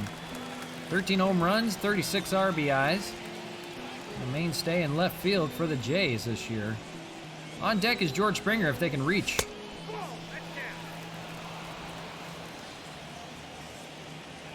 The Expos have kept the Jays in check for the most part, limiting to 3 runs yesterday. 1-2. Up the middle, we'll see if Hernandez has a chance. He spears it in the grass and makes the throw, and not in time. Gurriel beat it out. It was a tough play for Cesar Hernandez to catch up to that one behind the second base bag. It was all the way in the grass basically as he threw it. It was going to be a tough play. Just missed over to Rodriguez over there. So 2 outs and a runner on for George Springer. 266 batting average, 23 home runs on the year. 66 RBIs, and he takes a swinging strike, 0-1. 3 shy of 200. We're still watching that. Curveball and a dandy, 0-2 from Glasnow. That dropped out of the sky. 0-2 swung on and missed, so he retires the side on strikes. Leaves a man on. We go to the bottom of the first. Good inning for Glasnow. Bottom of the first, we'll see the Expos come to bat up against Hyunjin Ryu in a good pitching matchup today. Here he is, Hyunjin Ryu, the former Dodger. Now a mainstay as the ace for the Blue Jays, 8-3. 2.15 ERA, 80 strikeouts. He has limited the damage quite a bit. Every time the Expos face him, they can't get a hit off of him until he leaves the ball game. Here we'll see Jorge Bonifacio lead things off in place of Randy Arozarena today. First pitch, that's going to be a ground ball over to Vladimir Guerrero. He throws him out. 1 pitch, 1 away.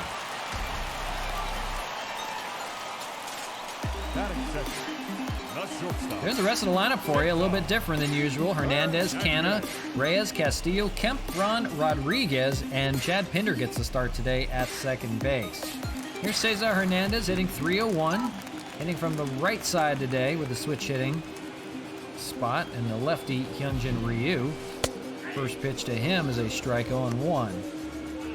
With the Jays now 5 games under 500, still in 3rd place in the AL East, but that's all Expos.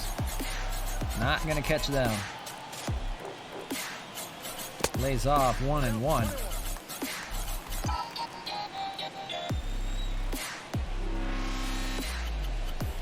Swung on a miss, 1-2.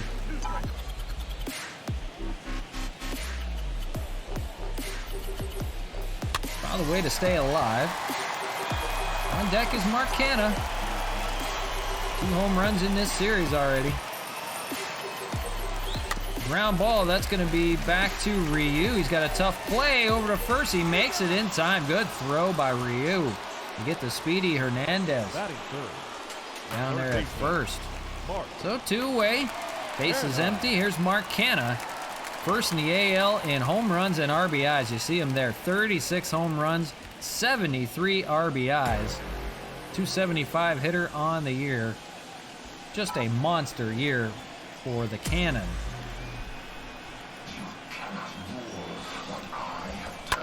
As we mentioned, he had to change his number. He was wearing number 27, and that number is now retired as an Expo.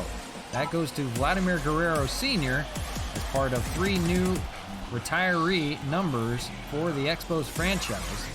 We'll take a strike here, 0-2. So he's now number 2. The number was retired in a ceremony in game number 1. He wears number 2. John Rodriguez also had to change his number. He was wearing number 10. That ends the inning. And that ends the first for Hyunjin Ryu. Good work for him. Retires the side after 1 no score from Montreal.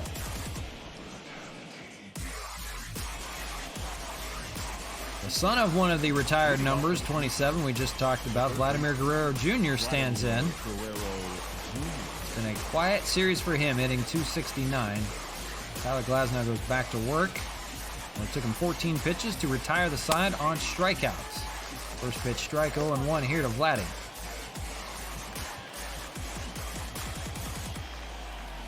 Swung on and missed, 0-2. It's 5, 6, and 7 in the order for the Jays. It's going to be a good pitching duel today. I can call it. Hey, here's a fly ball out to left field. That one is gone. Vladimir Guerrero Jr. homers in Montreal again. Almost a pull shot out there to left. They hit the railing. And the Jays are on the board. They have their first lead of this entire series. 1-0. Got a hold of one off of Tyler Glasnow, and that's not an easy task. It almost was a pull shot home run. Bounced in, but it hit the railing. His daddy isn't here today, although his number is now retired. Number 27, and he wears it proudly. Here's Rowdy Tellez. Hitting .217. Now getting pretty much the everyday start at first base. He was platooning with Biggio for the time being. Now, with a few trades, they're making moves, moving guys around all the time now. They try to move up in the AL East. 1-2 to Tellez.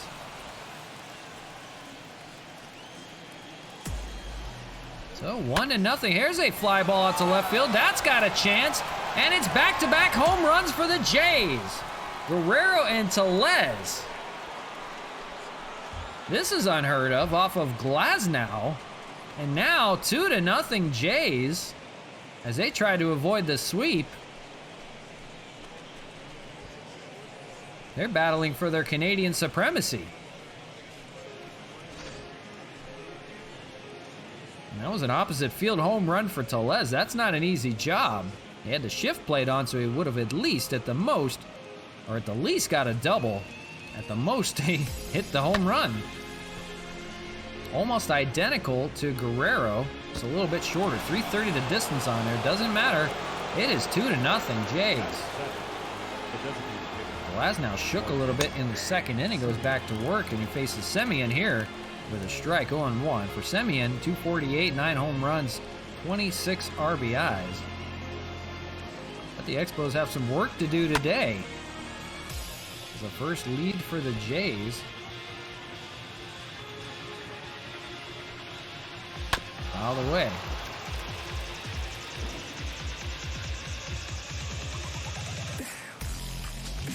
The Expos always the flair for the dramatic, and we'll see if they have a late comeback, but they were just getting started. It's the second inning. There's time. Down goes Semien on strikes. That's the 4th strikeout for Glasnow. One away here in the second. So all of the outs have come on strikeouts. There's been 2 home runs back-to-back. Guerrero and Tellez. Here's Reese McGuire, the catcher today. Takes a strike 0-1. They've used 3 different catchers in their organization. They like to give guys the day off.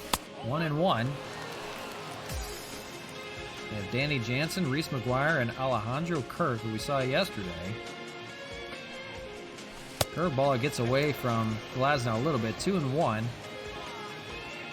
It was game 3 of the 3-game series, and much different score than we're used to. 2-0 the Jays out in front this time around.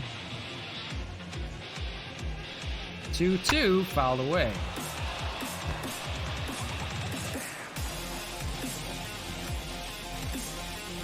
Swung on and missed. That's now 5 strikeouts for Glasnow. All of his outs have come on strikeouts. That's not an easy task. Here's Kevin Biggio.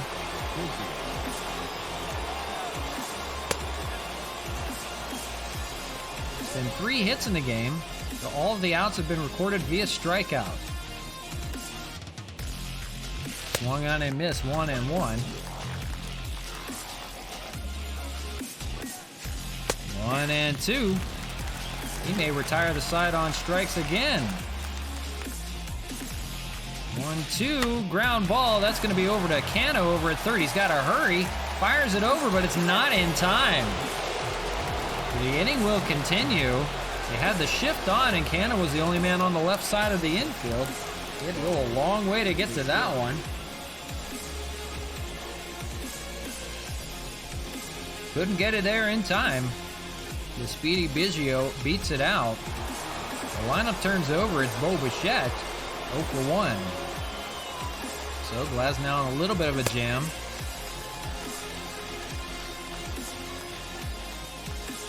Still 2 away. Ball 1-1. 40th pitch coming already from Glasnow. Swung and a missed at 100 miles an hour. 1-2. We'll see how this plays out. Got the called strike 3, so he has 6 strikeouts in 2 innings of work. He gave up back-to-back home runs, but he retired the side on strikes. We go to the bottom of the second, 2-0 your score. So the Expos need to get the offense going against Hyunjin Ryu, and this is their best chance for the Jays. They've got the right man on the mound. Granville, 325, 26 home runs, 59 RBIs. But they will have to get through a hard task in Hyunjin Ryu if they want to do anything. Foul ball down the left side, 0-1. So it's Guerrero and Tellez to go back-to-back home runs for the Jays. We'll see if they can hold on to it. Pop up, and that's over to Bo Bichette for out number 1. Here's defensively for the Jays, Gurriel, Springer, and Davis. Guerrero, Bichette, Biggio, and Tellez. Reese McGuire catching today for Hyunjin Ryu. Here's Wellington Castillo, and he's coming off a 2-home run game as the backup catcher. Trying to get him as many at-bats as possible. He will line it back up the middle. He's going to have himself a base hit to lead things off here for his day. 1 on, 1 out. Batting sixth, the designated They will need to figure out what to do with Castillo. Get him as many at-bats as possible. Here's Matt Kemp. Left fielder today hitting .316. He had a home run yesterday. Now 20 home runs, 39 RBIs. He's 5th in the AL in batting average. That hasn't been since like 2014 that he's been among the top in batting average. He had a heavy 2018 season with the Dodgers that he did really well. That was an all-star year for him. Nowhere near the numbers he's putting up this year. And that's up the middle. That's going to be caught. And Biggio will step on the bag and throw over to first. It's a double play. 4-3, double play. And that ends the second. So nothing doing besides the base hit. And 2-0 still your score as we go to the top of the third. leading off for the Here's Jonathan Davis, the right fielder today, 0 for 1. number 3. He faces Glasnow that took 41 pitches to get through 2 innings. That's not good. Pops up the first pitch. He'll take that. And that's over to Ryan Braun.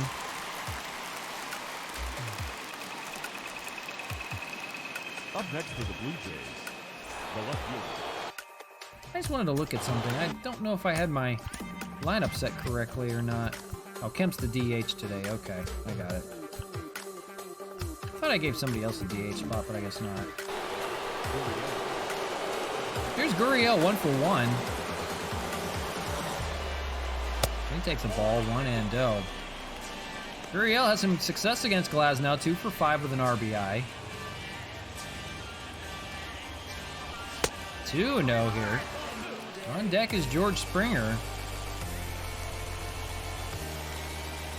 Glasnow is getting the strikeout pitch. He's just not getting good outs here. He's laboring to get there. 2-2.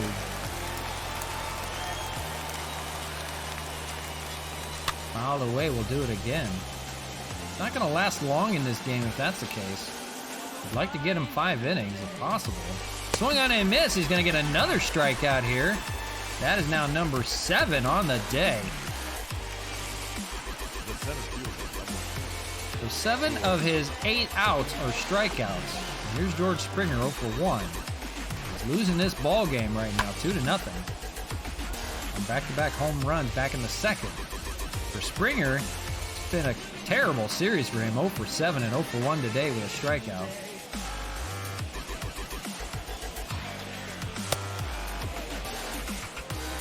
Glasnow will need to work more efficiently here. He's at the 50 pitch mark already. Swung on and missed, and a ball that he had no chance of hitting. It was off the dirt. Curveball. And now 1-2 with 2 outs.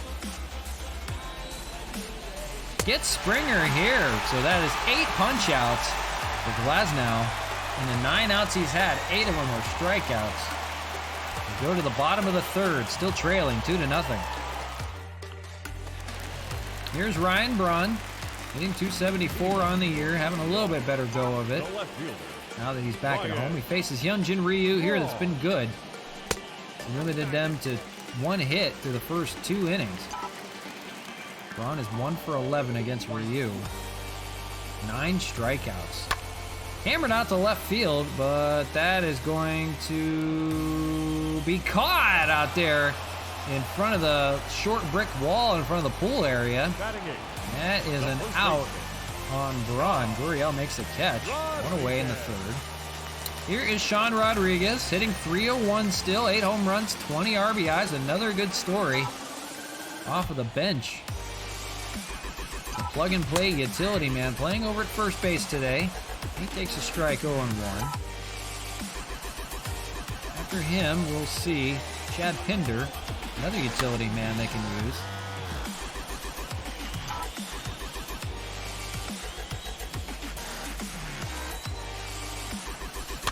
Fouled away.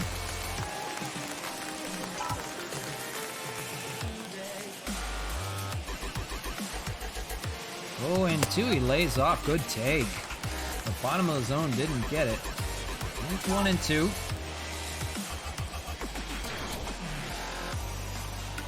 Inside, and it hits him.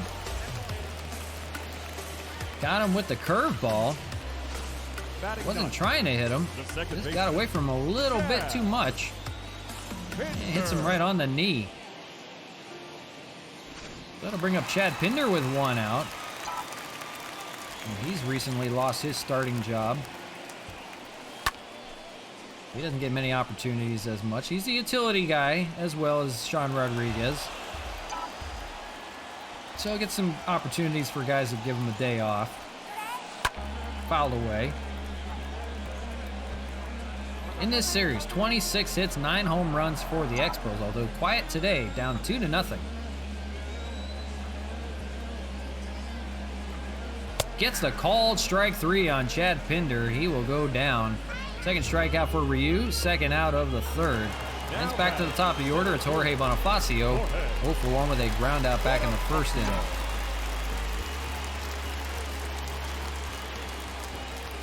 Ground ball, they're going to get out of it. That's going to be Bichette over there, throws it over. And no problem for him. That ends the third. So they do get a hit, but they go down after 3, 2-0 your score. All Blue Jays so far. Here we'll see Vladdy Jr. He had that solo home run to start things off. It was the first of the back-to-back home runs. The man on deck had the second. That's Rowdy Tellez. First pitch strike to Guerrero here to begin the fourth. For Glasnow, 52 pitches through the first 4. Ground ball here. Hernandez fires over, no problem for the first out. You see there, Sean Rodriguez is wearing number 1. He was wearing number 10. That number is now retired for 2 players. He had to change his number. He chose number 1. Here's Rowdy Tellez, who's the second half of that back-to-back home run day, back in the second inning. He's 1 for 1.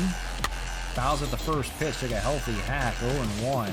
4 for 10 against Glasnow. 3 home runs in his career. He has owned him. 0-1, swung on and missed up high, 0-2. Glasnow is just trying to get through 5 innings. Fouled away. Needs some run support, though. 0-2. Inside doesn't take. 99. I'd lay off of that, too. 1-2. Curveball doesn't miss. 2-2.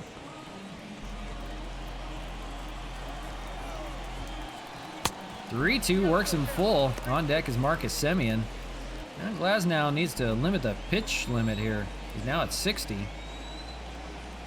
Swung on and missed. He'll get Tellez, though. That is strikeout number 10. Oh, excuse me, number 9. And a good day for the strikeout for Glasnow. The difference has been 2 solo home runs. And here's Marcus Semien, 0 for 1. Now 2 away here in the fourth. Takes a ball, 1-0. That's hit pretty well out to right field. Franmil going back to the warning track, to the wall, and makes the catch on the warning track. Almost a home run for Marcus Semien as well, although that'll end the fourth. Glasnow just only giving up 2 runs so far, but no run support. We'll go to the bottom of the fourth. 2, 3, and 4 in the order for the Expos. We'll see Hernandez, Canna, and we'll see Reyes. A good chance to get to Hyunjin Ryu. Bottom of the fourth, still trailing by 2. Unheard of in Montreal. Ground ball on the first pitch. That's booted by Bo Bichette. And Cesar Hernandez will be on. We'll see if they rule out an error. They do. Third baseman number 2. So it's still only been 1 hit for the Expos and 1 error now by Bo Bichette. They've got a runner on. Tying run coming to the plate in the form of Mark Canna, and he's 0 for 1 on the day. He can tie this up in a hurry. That is popped up, though, on the first pitch. Jammed him. And that's going to be Gurriel out there in left field to make the catch, out number 1. Nothing doing for the Cannon. Number 32. Poured some water on it or something. Here's Franmil Reyes, 0 for 1.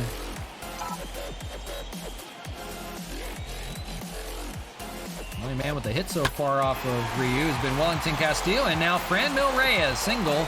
They'll play station to station now, first and second. Tying run is on first. There's one away.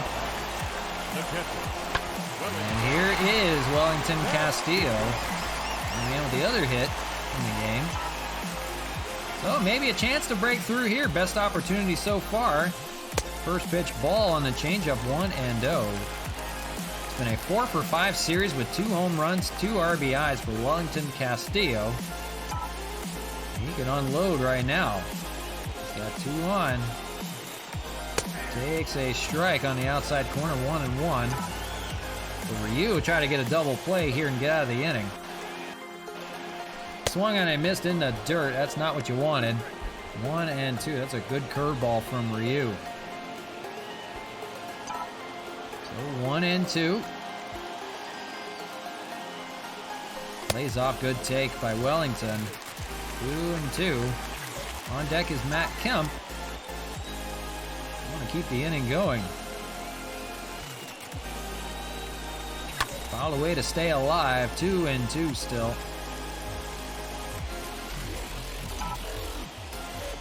A good ball game here.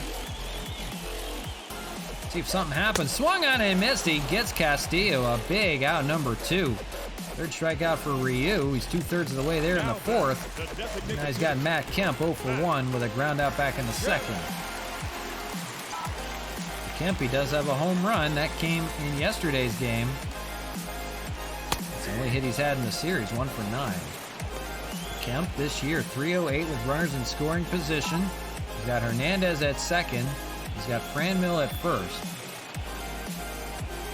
Misses, ball gets away. They're not going to advance. They're going to stay put with 2 outs. They don't want to be the 3rd out. It's going to need a base hit. Wow, 1-2.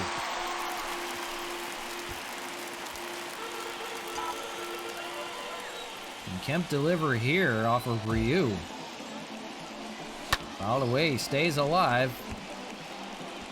It's not going to be easy. Inside. Now 2-2. On deck is Ryan Braun. That's a ground ball back to Ryu. He's going to take it himself, fires it over to first, and leaves the runner stranded. That ends the 4th. Their best opportunity to this point, and leaves them stranded. 2-0 still Blue Jays after 4.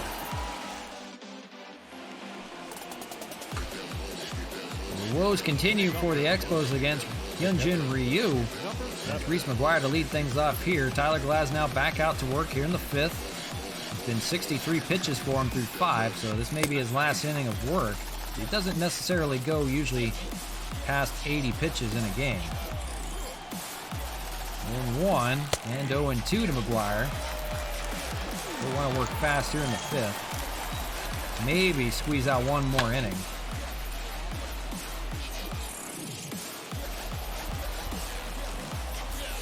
The only blunders have been 2 solo home runs for him. Otherwise, it's been all strikeouts. He's got 9 on the day.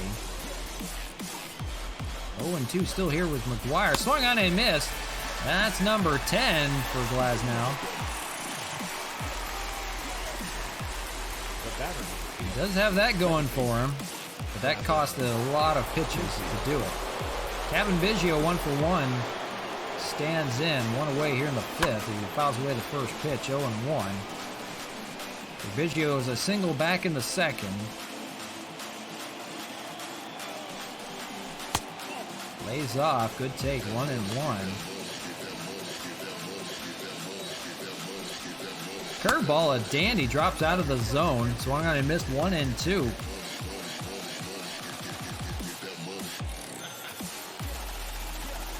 Swung on and missed. He gets another one. 11 strikeouts for Glasnow in a good game, but he needs run support here.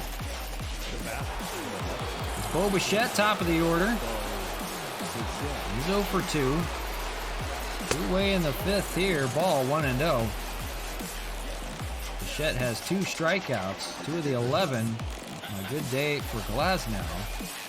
He's facing it down 2-0, and that is a fly ball out to left field. That's going to be another home run for the Jays. That one is a deep drive out to left for Bo Bichette. That is gone. Number 12 of the year for Bo. And now a 3-0 ball game off of Glasnow. They are just getting to him today. The batter, number 3. They're going to have Nick Whitgren warm up in the bullpen, as well as Oliver Perez. They're going to get going in here in a hurry. This will definitely be the last inning for Glasnow, we've got to think. Tough way to go. 3 home runs in the ball game. 3 solo shots off of Glasnow today. Unlike him. Swung on and missed. 0-2 to Jonathan Davis. He's an 0-for-2 day. 0-2 doesn't take. 1-2.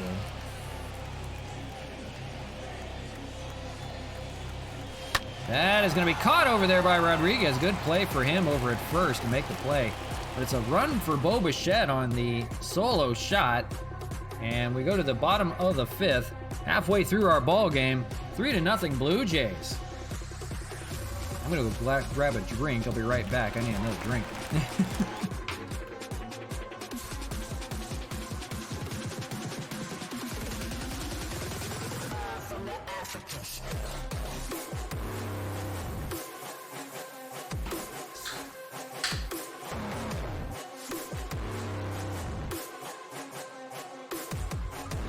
Alrighty, sorry about that, guys. Hope everybody's doing well. Still hanging around. It's game 3 of a 3-game series. This will do it for us for today. We'll be back tomorrow, probably a little bit later on than normal time. Like I said, we don't know how late we'll be starting, but we'll have the White Sox on tap for that series, and then it's the All-Star break. We'll have the Home Run Derby and All-Star game. That'll be on Thursday's stream, so do check that out. Leading off is 7, 8, and 9 for the Expos, Ryan Braun. 0 for 1. Hyunjin Ryu goes back to work with a shutout pitching right now, 3-0. All Jays today. Hard to believe. As many runs as we've seen the Expos score, they have not put one up yet. I don't think they've been shut out in their own home yet. 0-2, that is foul down the line. Just foul. On deck, Sean Rodriguez, and then we'll see Chad Pinder. Here's the 0-2, fouled away. Late in the ball game, if they're still down, they've got a few good pieces they can go to off the bench. Guys are having a day off today. Guys like a Rosarena, Gary Sanchez. That is hit well out to left field by Braun, but that may be a splash landing out there and maybe over everything. I'm going to take a look and see where that landed. I believe that went over everything out there. It was a deep fly ball out to the left. Yeah, that's over everything. Wow. No splash landings in a while for the guys out there. This summer has been cold. That is going to get through in between third and short for a base hit out to left. Ryan Braun still getting base hits. He will try to rally the troops here. It's the bottom of the order. And it's Sean Rodriguez. He got hit by a pitch his last time up by Ryu. First pitch to him fouled away, 0-1. It's been 3 hits for the Expos. They've left 4 stranded on base. It's been 3 runs for the Blue Jays on 3 solo home runs. Fouled away, 0-2 by Rodriguez. Now wearing number 1. He used to wear number 10. That number is now retired. You see that on the right side of the screen. Retired by 2 players, actually. That is Andre Dawson and Rusty Staub. Both wore number 10 for the Expos in a decorated career. Swung on and missed. They're going to get Rodriguez. Might have actually been foul tipped into the glove of Reese McGuire. Nonetheless, 4th strikeout for Ryu on the day. On the curveball. Good curveball. And here's Chad Pinder. 1 away. Takes a ball down low, 1-0. So strikeout back in the 3rd of Pinder. He's strikeout looking. On deck would be Jorge Bonifacio. All the way 1-1.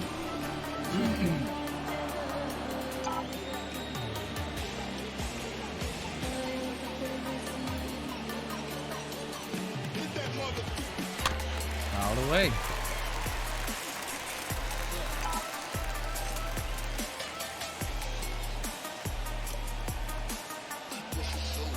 1-2 misses up high, 2-2. Good take by Pinder. Ryu, 55 pitches through 1 out in the 5th. He's still on track. He could go the distance if he needed to. He's pitching a shutout right now. That is up the middle. That is going to fall for a base hit, so they're getting their hits now. See if they can leave him stranded or they can pull him in. 2 on, 1 out. Back to the top of the order. It's Jorge Bonifacio on an 0-for-2 day for him. So runner in scoring position. We'll see if he can run one in. Then 2 ground outs for Bonifacio on the day. Hitting just shy of 300 still, 295. When he does get to play, he does well. Fouled away, 0-2. He's really good against lefties this year, too. 414, you see it there. Lays off, good take, 1-2. Avoid the double play here. Base hit, might score a run. Fouled, staying alive. It's Ron on second. He doesn't run fairly well. And it's Rodriguez, or excuse me, Pinder over at first. Runs okay. Ground ball. Need one in the gap somewhere for Bonifacio. Need to climb back. Making Ryu work as much as possible here. They're running his pitch count up at least. 62 pitches now for him. And a 2-2 count. Be much more patient the third time around.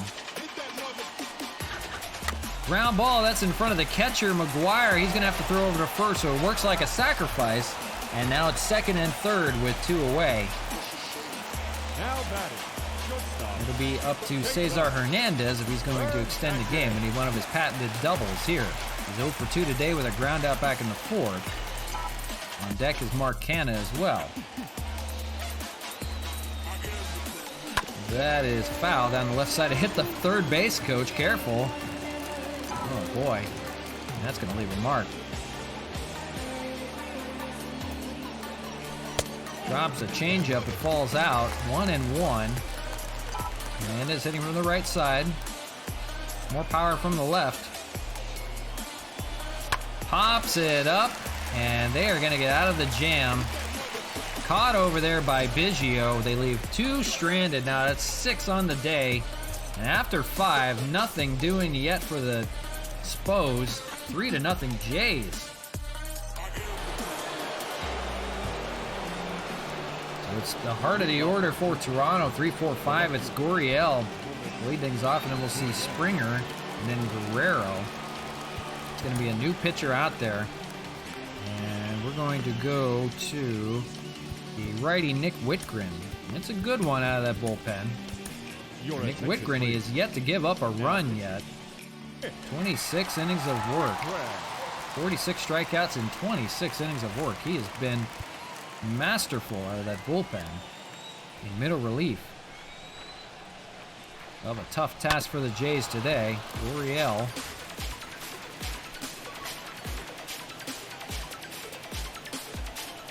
Fouled away. It's 0-2. Swung on and missed. Strikeout for Whitgren on 3 pitches. One away here in the 6th. And he's on. Look out. They're going to try to hold it to 3 runs here. That's hit pretty well at the right field. Franmil's going to run it down just in time to make the catch. That was a liner, screaming liner out to right center. Franmil was played well enough he could run it down. Just did get it. Here's Vladimir Guerrero Jr. He's got a home run. You show him back in the 2nd inning. Here it is. Line drive home run out the left. Just hooked around the foul pole. And off the railing, almost in the pool. Whitgren will face him with 2 outs here. First pitch, swinging. It's over to Chad Pinder at second. Makes the play, and that's a quick 6th inning for Nick Whitgren. He might be out again for the 7th. 3-0 your score as we go to the bottom of the 6th.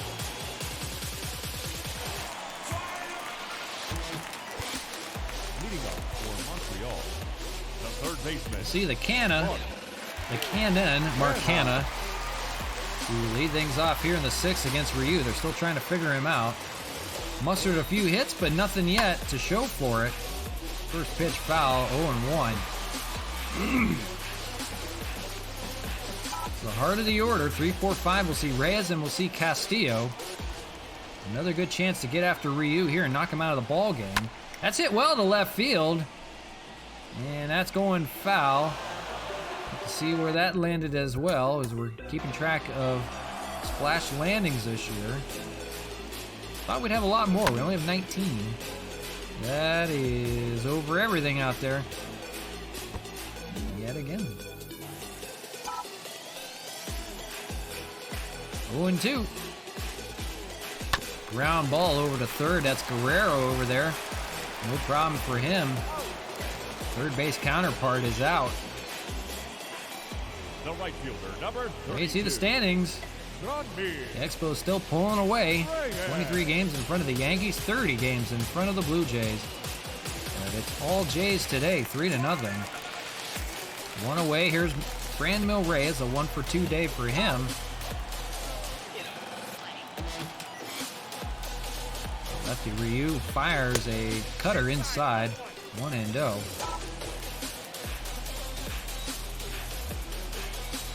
Shutting out the Expos, not an easy task, especially in Montreal. Popped up, pretty well hit out the center field.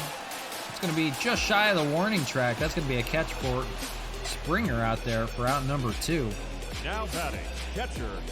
You see Ryu among the ERA leaders. You see Cole and Anibal Sanchez on that list as well.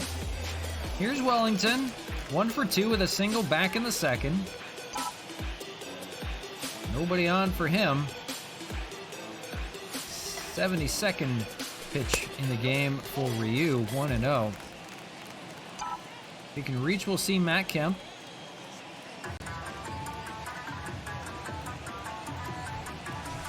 Fouled away. Guys are just trying to hang on with Ryu. His breaking stuff really dances around. That's a ground ball for Guerrero as well. 2 putouts for him in the inning. And that ends the 6th. Down go the Expos again, 1-2-3. It is 6 shutout innings for Hyunjin Ryu on 4 hits. And 3-0 your score. Still Blue Jays out in front. So it took Whitgren 5 pitches to get through the 6th inning. He's going to stay out there. He's going to face a couple lefties in a tougher task. It's Rowdy Tellez, 1-for-2. Why not? You may ask him to go another one. Foul ball down the left side. Nobody's playing down there because they have the shift on. It'll be a long run for Braun if it's down the left field line. Lays off 1-2.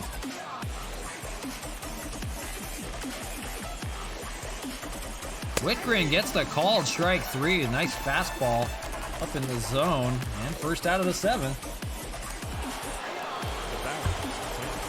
Here's Marcus Semien 0-for-2.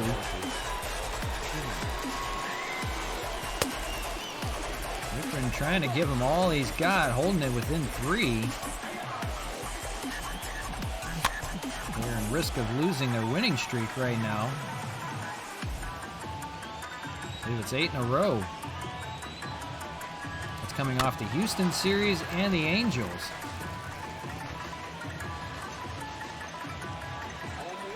One and two, lays off 2-2. Trying to sweep the Blue Jays here, but man, they are doing everything they can to avoid it. 3-2, fouled away. We'll do it again. On deck is Reese McGuire. 3-2 up the middle for a base hit. So 1 on, 1 out. The Jays come back again. I believe that's the first hit for a right-hander off of Whitgren this year. That was hammered. Here's Reese McGuire, and he's 0 for 2. Takes a strike, 0-1. Been an 0 for 5 series for McGuire. 2 strikeouts today, 0 for 2. Inside jams him, but foul. 0-2 from Whitgren. Swung on and missed. He's going to get McGuire again. That is 3 strikeouts on the day for him. Whitgren gets another punch out. Now 2 outs here in the 7th. Here's Kevin Biggio.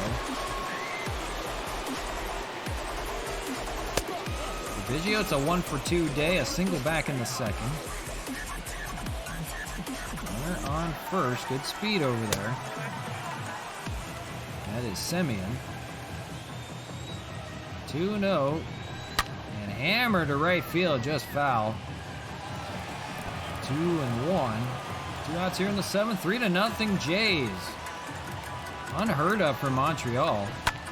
They have not lost many out here. It has been home field advantage. But the Blue Jays trying to get the last laugh here in the series. We won't see them again for quite a while. 2-2. Swung on and missed. Whitgren will get out of the 7th. It's time to stretch, so we'll take a quick commercial break. We'll be right back with that. But it's 3-0 Blue Jays. The Expos are running out of outs.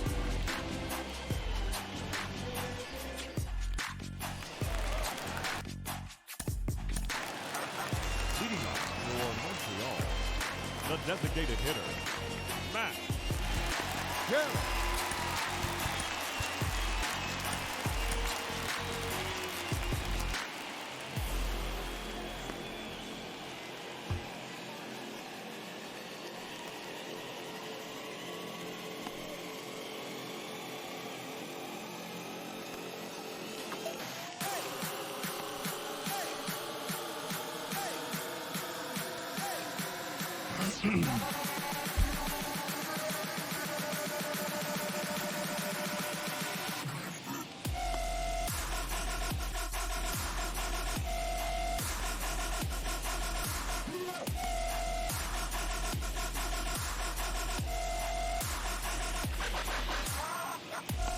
Sergeant and DJ back with you live on Twitch. We are in Montreal, but trailing 3-0 to the Toronto Blue Jays. Unheard of. It's a shutout so far for Hyunjin Ryu. He's only given up 4 hits on the day, and 3-6-1 for the Blue Jays. That's all come on solo home runs off of Tyler Glasnow on the day. So Hyunjin Ryu back to work here in the bottom of the 7th. He faces Matt Kemp at 6, 7, and 8. For Ryu, it's 74 pitches now, so starting to show signs of fatigue. They got the bullpen going, a righty and a lefty, Meza and Phelps. So we'll see how this all plays out here. If they can get to the bullpen, they've got a chance. But Ryu has been tough, a tough cookie. We'll see Braun and we'll see Rodriguez in the inning. Kemp, fly ball out to center field. That's got a pretty good chance. Out there is Springer, and he leaps. Extends the glove and makes the catch. Nice play by George Springer to hang with it to rob Kemp of a base hit. That was really well hit out there at the warning track. Just barely got it. And a loud out number 1. Here's Ryan Braun, 1 for 2.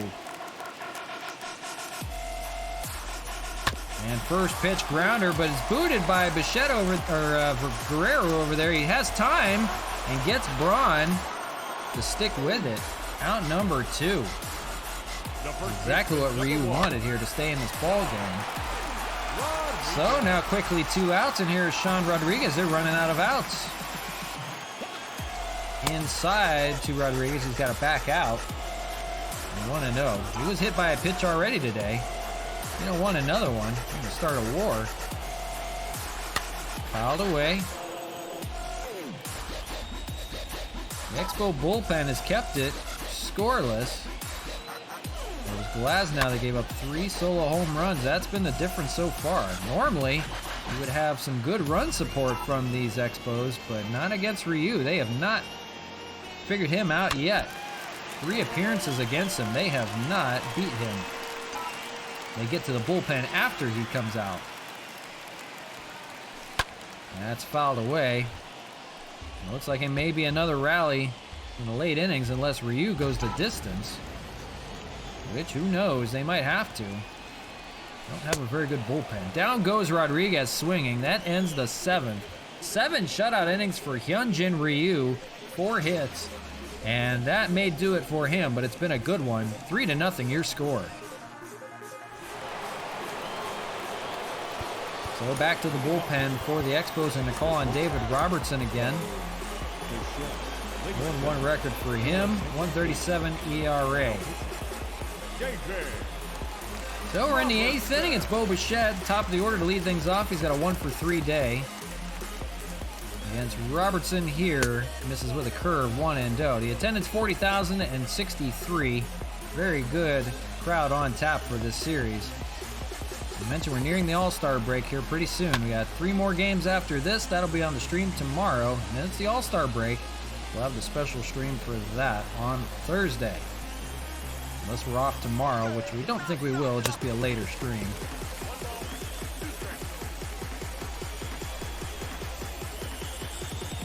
Swung on and missed. They'll get Bo here. 1 away. There's the line. You see it. 5 innings only for Tyler Glasnow on a rare day where he gives up 3 earned runs, but 11 strikeouts. All of his outs came via the strikeout. He ran his pitch count up as well, so he departs after 5. Hyunjin Ryu still in there. You might see him in the 8th. Here's Jonathan Davis, an 0-for-3 day for him today. And we'll look at a ball 1-0 from Robertson. You see Gurriel in the inning. That is down the left field line, but just foul.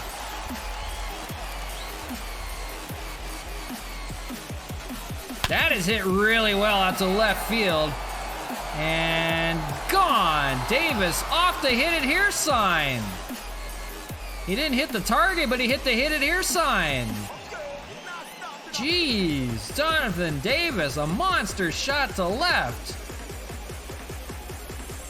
Does that count for the hit it here? I don't think it does, but man, what a shot. What a long home run, man. 4 solo shots today.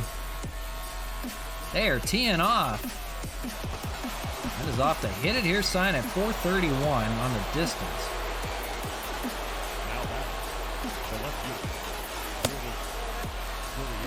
1-0 to Gurriel. Robertson gives up a home run. 4-0 your score. It's going to take a mighty comeback if they want to get through this one. They have got to get to that Blue Jays bullpen. Swung and missed 1-2. That is their only hope. Lays off 2-2. So we'll see if there's a flair for the dramatic in the finale. If not, the Blue Jays will avoid the sweep. 2-2, swung on and missed. So that's the second out of the 8th. Strikeout for Robertson, second one for him. And that'll bring up George Springer 0-for-3 with a lineout. So hard to believe the power for the Jays is not coming from George Springer in this series. He is still 0-for. He's not gotten a hit yet.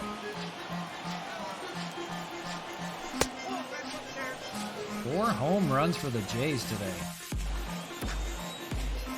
Davis, Guerrero, Tellez, and who else was it? Reese McGuire, I believe.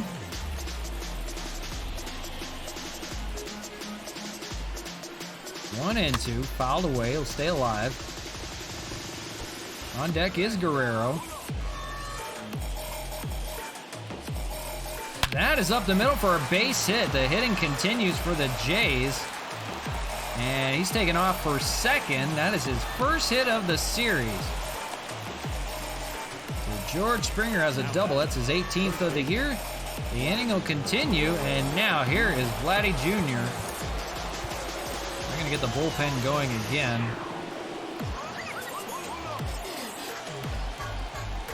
Robertson not able to get out of the 8th just yet. For Vladdy, it's a 1-for-3 day. A solo home run back in the 2nd. That's been his only hit of the series, but it was a big one. That started a back-to-back home run rally. And one of 4 solo home runs today. 0-2. Got him swinging here. They'll finally end the 8th. They do tack on one more on the Jonathan Davis home run. Deep to left center. And 4-0 now your score. The Expos running out of outs. They need a comeback in them. So Hyunjin Ryu will stay on out there, and why not? He is blanking the Expos, and that's a hard thing to do. And it's Chad Pinder to lead things off, 9-1-2 in the order. And they need a comeback right now. They have got to get to that bullpen. Ryu will start with a changeup for a strike, 0-1. We'll see Bonifacio and we'll see Cesar Hernandez. Today they can only muster 4 hits. That has popped up to McGuire right in front of him. Geez, got to get out of the way. McGuire makes the catch. And it's out number 1 here in the 8th. Jorge Bonifacio. It'll be Jorge Bonifacio here. Hyunjin Ryu does have 3 complete games, as you saw there. That is a possibility. 86 pitches. He enters 1 out in the 8th. He's got a chance. Bonifacio, an 0-for-3 day for him as he takes a ball. Now they got a pair of lefties down there, Rucky and Malone. On deck is Cesar Hernandez, the switch hitter. Swung on and missed on the curveball. Good one. 1-1. Just a tough day for Expo hitters. On the day they exploded. It was 11 runs in game 1. It was 6 in game 2. That's it well out to left field, but that is going to be... No, it's speared by Gurriel. He booted it. Got over his head, and now Bonifacio is on second with a double. That is their first hit in the last 3 innings. Shortstop. And now maybe the comeback's on. They're going to need 4. It's going to be Cesar Hernandez, 0-for-3 with a pop-out back in the 5th. Maybe something goes here right for the Expos. 1 out. First pitch to Hernandez, fouled on the left side, 0-1.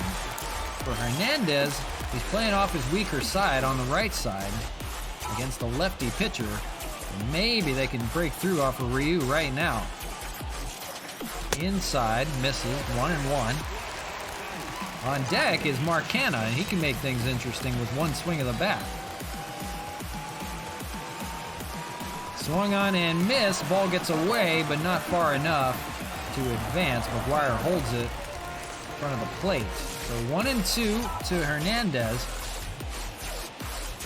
Ryu, 94th pitch coming, inside, 2-2. This might be his last batter. That is hit out to center field. That is going to fall. They're going to send the runner home. No! He gets tied up over there, and he's out at third. What happened over there? Bonifacio, I thought, was rounding and heading. He might have tripped and fell. He had tried to scamper back to third, and he's out. Oh, my gosh. That was a surefire run. Boy, nothing's going right now. 2 outs, and here's Canna. And it's gonna get through. Guerrero, that would have scored a run. Instead, it's now first and second with 2 away on a blunder by Bonifacio on the base paths. They're finally starting to get to Ryu here, first and second, but now there's 2 outs here in the 8th.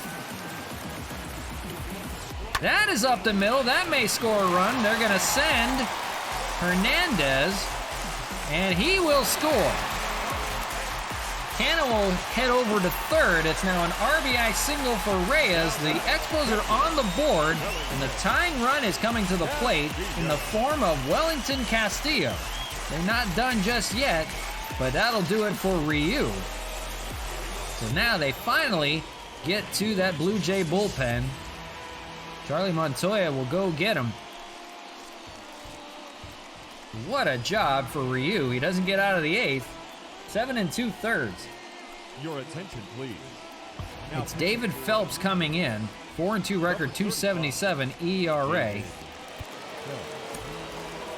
Mark Canna, the runner on third. Franmil Reyes at first. Wellington Castillo at the plate. Coming off a 2-home run day the day before. He is the tying run at the plate. That is a base hit. That's going to score a run, maybe more. That's going to split the gap. Rounding third is Franmil Reyes. Castillo's on second with a double to throw home. Reyes slides. It's a 1-run game. Wellington Castillo with a 2-run double. Those are charged to Ryu. Wellington has this within a run. They're going to pinch run for Wellington Castillo out there. And they're going to have Zach Collins run. He can be a catcher. He's got pretty good speed. So now the tying run is at second. Here is Matt Kemp. 2 outs here in the 8th. First pitch to him is a strike, 0-1. So now things getting really interesting. They've got Tim Hill warming up down there, and they have Roberto Ozuna warming. Just in case. We talked about it as soon as the bullpen came in. Inside to Kemp, 1-1. Ryu departs on 3 runs in the inning. Tying run. That is flied out to right field, and that is caught by Davis out there, and that strands the runner and finally ends the inning. But they score 3, and now they are within striking distance. It's a run. We go to the 9th. Phelps gets out of the jam, but it's 4-3. Zach Collins will debut at the catcher spot for the Expos. He is a big boy down there, a big target. And here we go. We're going to call on Tim Hill to come out of the bullpen. And he will pitch the 9th. Down by a run. The Submariner Tim Hill, 3-0 with a 2 ERA even, 14 strikeouts. And he will face a pair of lefties in this lineup. Here in the 9th, it's Rowdy Tellez with a home run on the day. 1 for 3, leads off. That is up the middle. That's going to begin the Jays' 9th with a base hit, maybe 2. And it's going to be a single. So hitting the lefty-lefty matchup off of Tim Hill. And now here's Marcus Semien, 1 for 3. So the Jays still firing on all cylinders. They want an insurance run now. Most likely you'll see Kirby Yates in the 9th inning. 1-run ball game. Swung on and missed. They're going to get Semien. And strike out for Tim Hill. First out here in the 9th. Stay tuned, folks, because we've seen this before. The Expos were down by 4 at Olympic Stadium in the 9th, and they came all the way back to win it on a walk-off. Here they score 3 in the 8th. You see McGuire there fouled away, 0-2. Lefty-lefty matchup with Tim Hill. 0-2 misses, 1-2. Do the Expos have another comeback in them? First, they've got to get out of the top of the 9th unscathed. 1-2, 2-2. Fastball misses up high. Double play will do the job. Popped up to left field. That's going to be Ryan Braun down there. Runs it down and makes the catch. Had to go a long way. That is out number 2 here in the 9th. Now it's Kevin Biggio, another lefty-lefty matchup for Tim Hill. And first pitch to him, checks his swing, and he goes 0-1.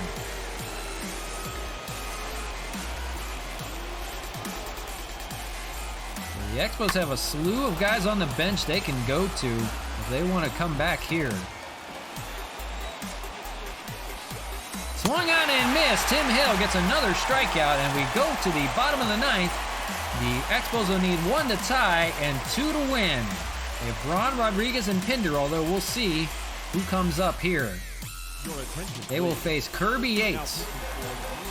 For Braun, it's a 1-for-3 day, but it's going to be a Rosarena to lead things off here.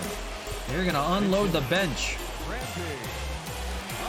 They're going for broke right now. Rosarena warming, or Osuna warming in the bullpen. Rosarena, a pinch hitter here in the ninth, down by 1. Do they have a comeback in them against Kirby Yates? They've done it before. 0-1.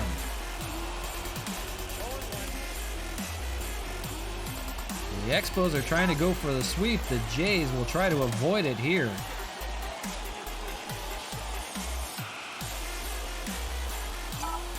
Jammed him, and a foul ball, 0-2. On deck is Sean Rodriguez, although that may change. 0-2, swung on and missed. They get a big out number 1 in a Rosarena here. 1 away. Up steps Sean Rodriguez, but they're going to go to Donovan Solano. And he will pinch hit here. Solano, good for a base hit. Hitting .320 on the year. He'll try to get a runner on. On deck is Chad Pinder, although we see Gary Sanchez swinging a bat. So they're going to unload the bench here. That is hit pretty well out to right field, and that's going to fall for a base hit. So the tying run is on the bases here with 1 out in the ninth. They are going to call on Gary Sanchez, the last available hitter off that bench. For Sanchez, 274, 17 home runs, 31 RBIs. He has to avoid a double play to keep this inning going.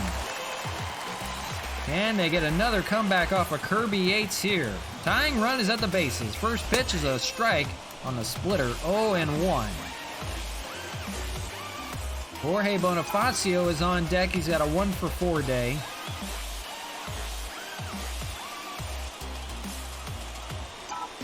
Fouled and 0-2. He's grounded into 12 double plays as Sanchez. You gotta know that's coming. And we'll look for a ground ball here. Here's the 0-2.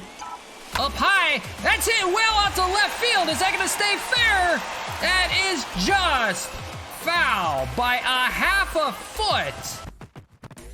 A half a foot. Are you kidding me? Just foul. That was going to be a walk-off. How do you know that's not fair? That looks fair to me. You've got to be kidding me. That may have taken away a walk-off home run. That sure looked fair to me over the foul pole. You have got to be kidding me.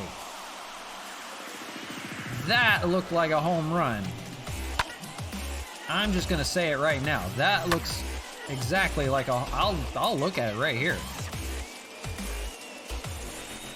They need to get in and review that. To me, this looks like a home run. That looks like it still stayed over when it crossed. Boy. That's going to be a topic of controversy if this ends in a 4-3 game. Boy, I don't know about that. 0-2 here. Swung on and missed. They're going to get Sanchez a big out number 2. Oh, I'd be playing under protest right now. Now batting. Now it is down to Jorge Bonifacio. 1 on, but 2 outs. They're down by 1. They need a base hit here. First pitch to Bonifacio. It's going to go into right field for a base hit. They're keeping it alive. First and second now. And here is Cesar Hernandez. And he'll hit from the left side against Kirby Yates. Batter number 7. So they're getting hits off of Yates. Tying run in scoring position. A base hit will tie this ball game up. First pitch is a ball, 1-0. Don't count out the Expos just yet, although they should have won already. 4-3. 2 outs in the ninth. 1-0 is in there for a strike, 1-1. Hernandez is going to try to go for Triples Alley and try to end this ball game right now. There's the 1-1 fouled away, and they're down to their last strike. 1-2. So here we go. 1-2. Inside, almost hits him. He backs out. It's 2-2.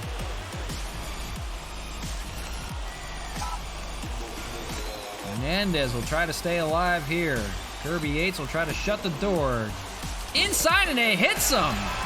The bases are now loaded. The tying run is now 90 feet away, and guess who's coming up? It's Mark Canha. Boy, if you want a comeback, ask this guy right here. He'll provide it for you. 1 for 4. He's got the bases loaded. 2 outs in the ninth. This is the opportunity we're looking for right here. Mark Canha can end this with 1 swing of the bat.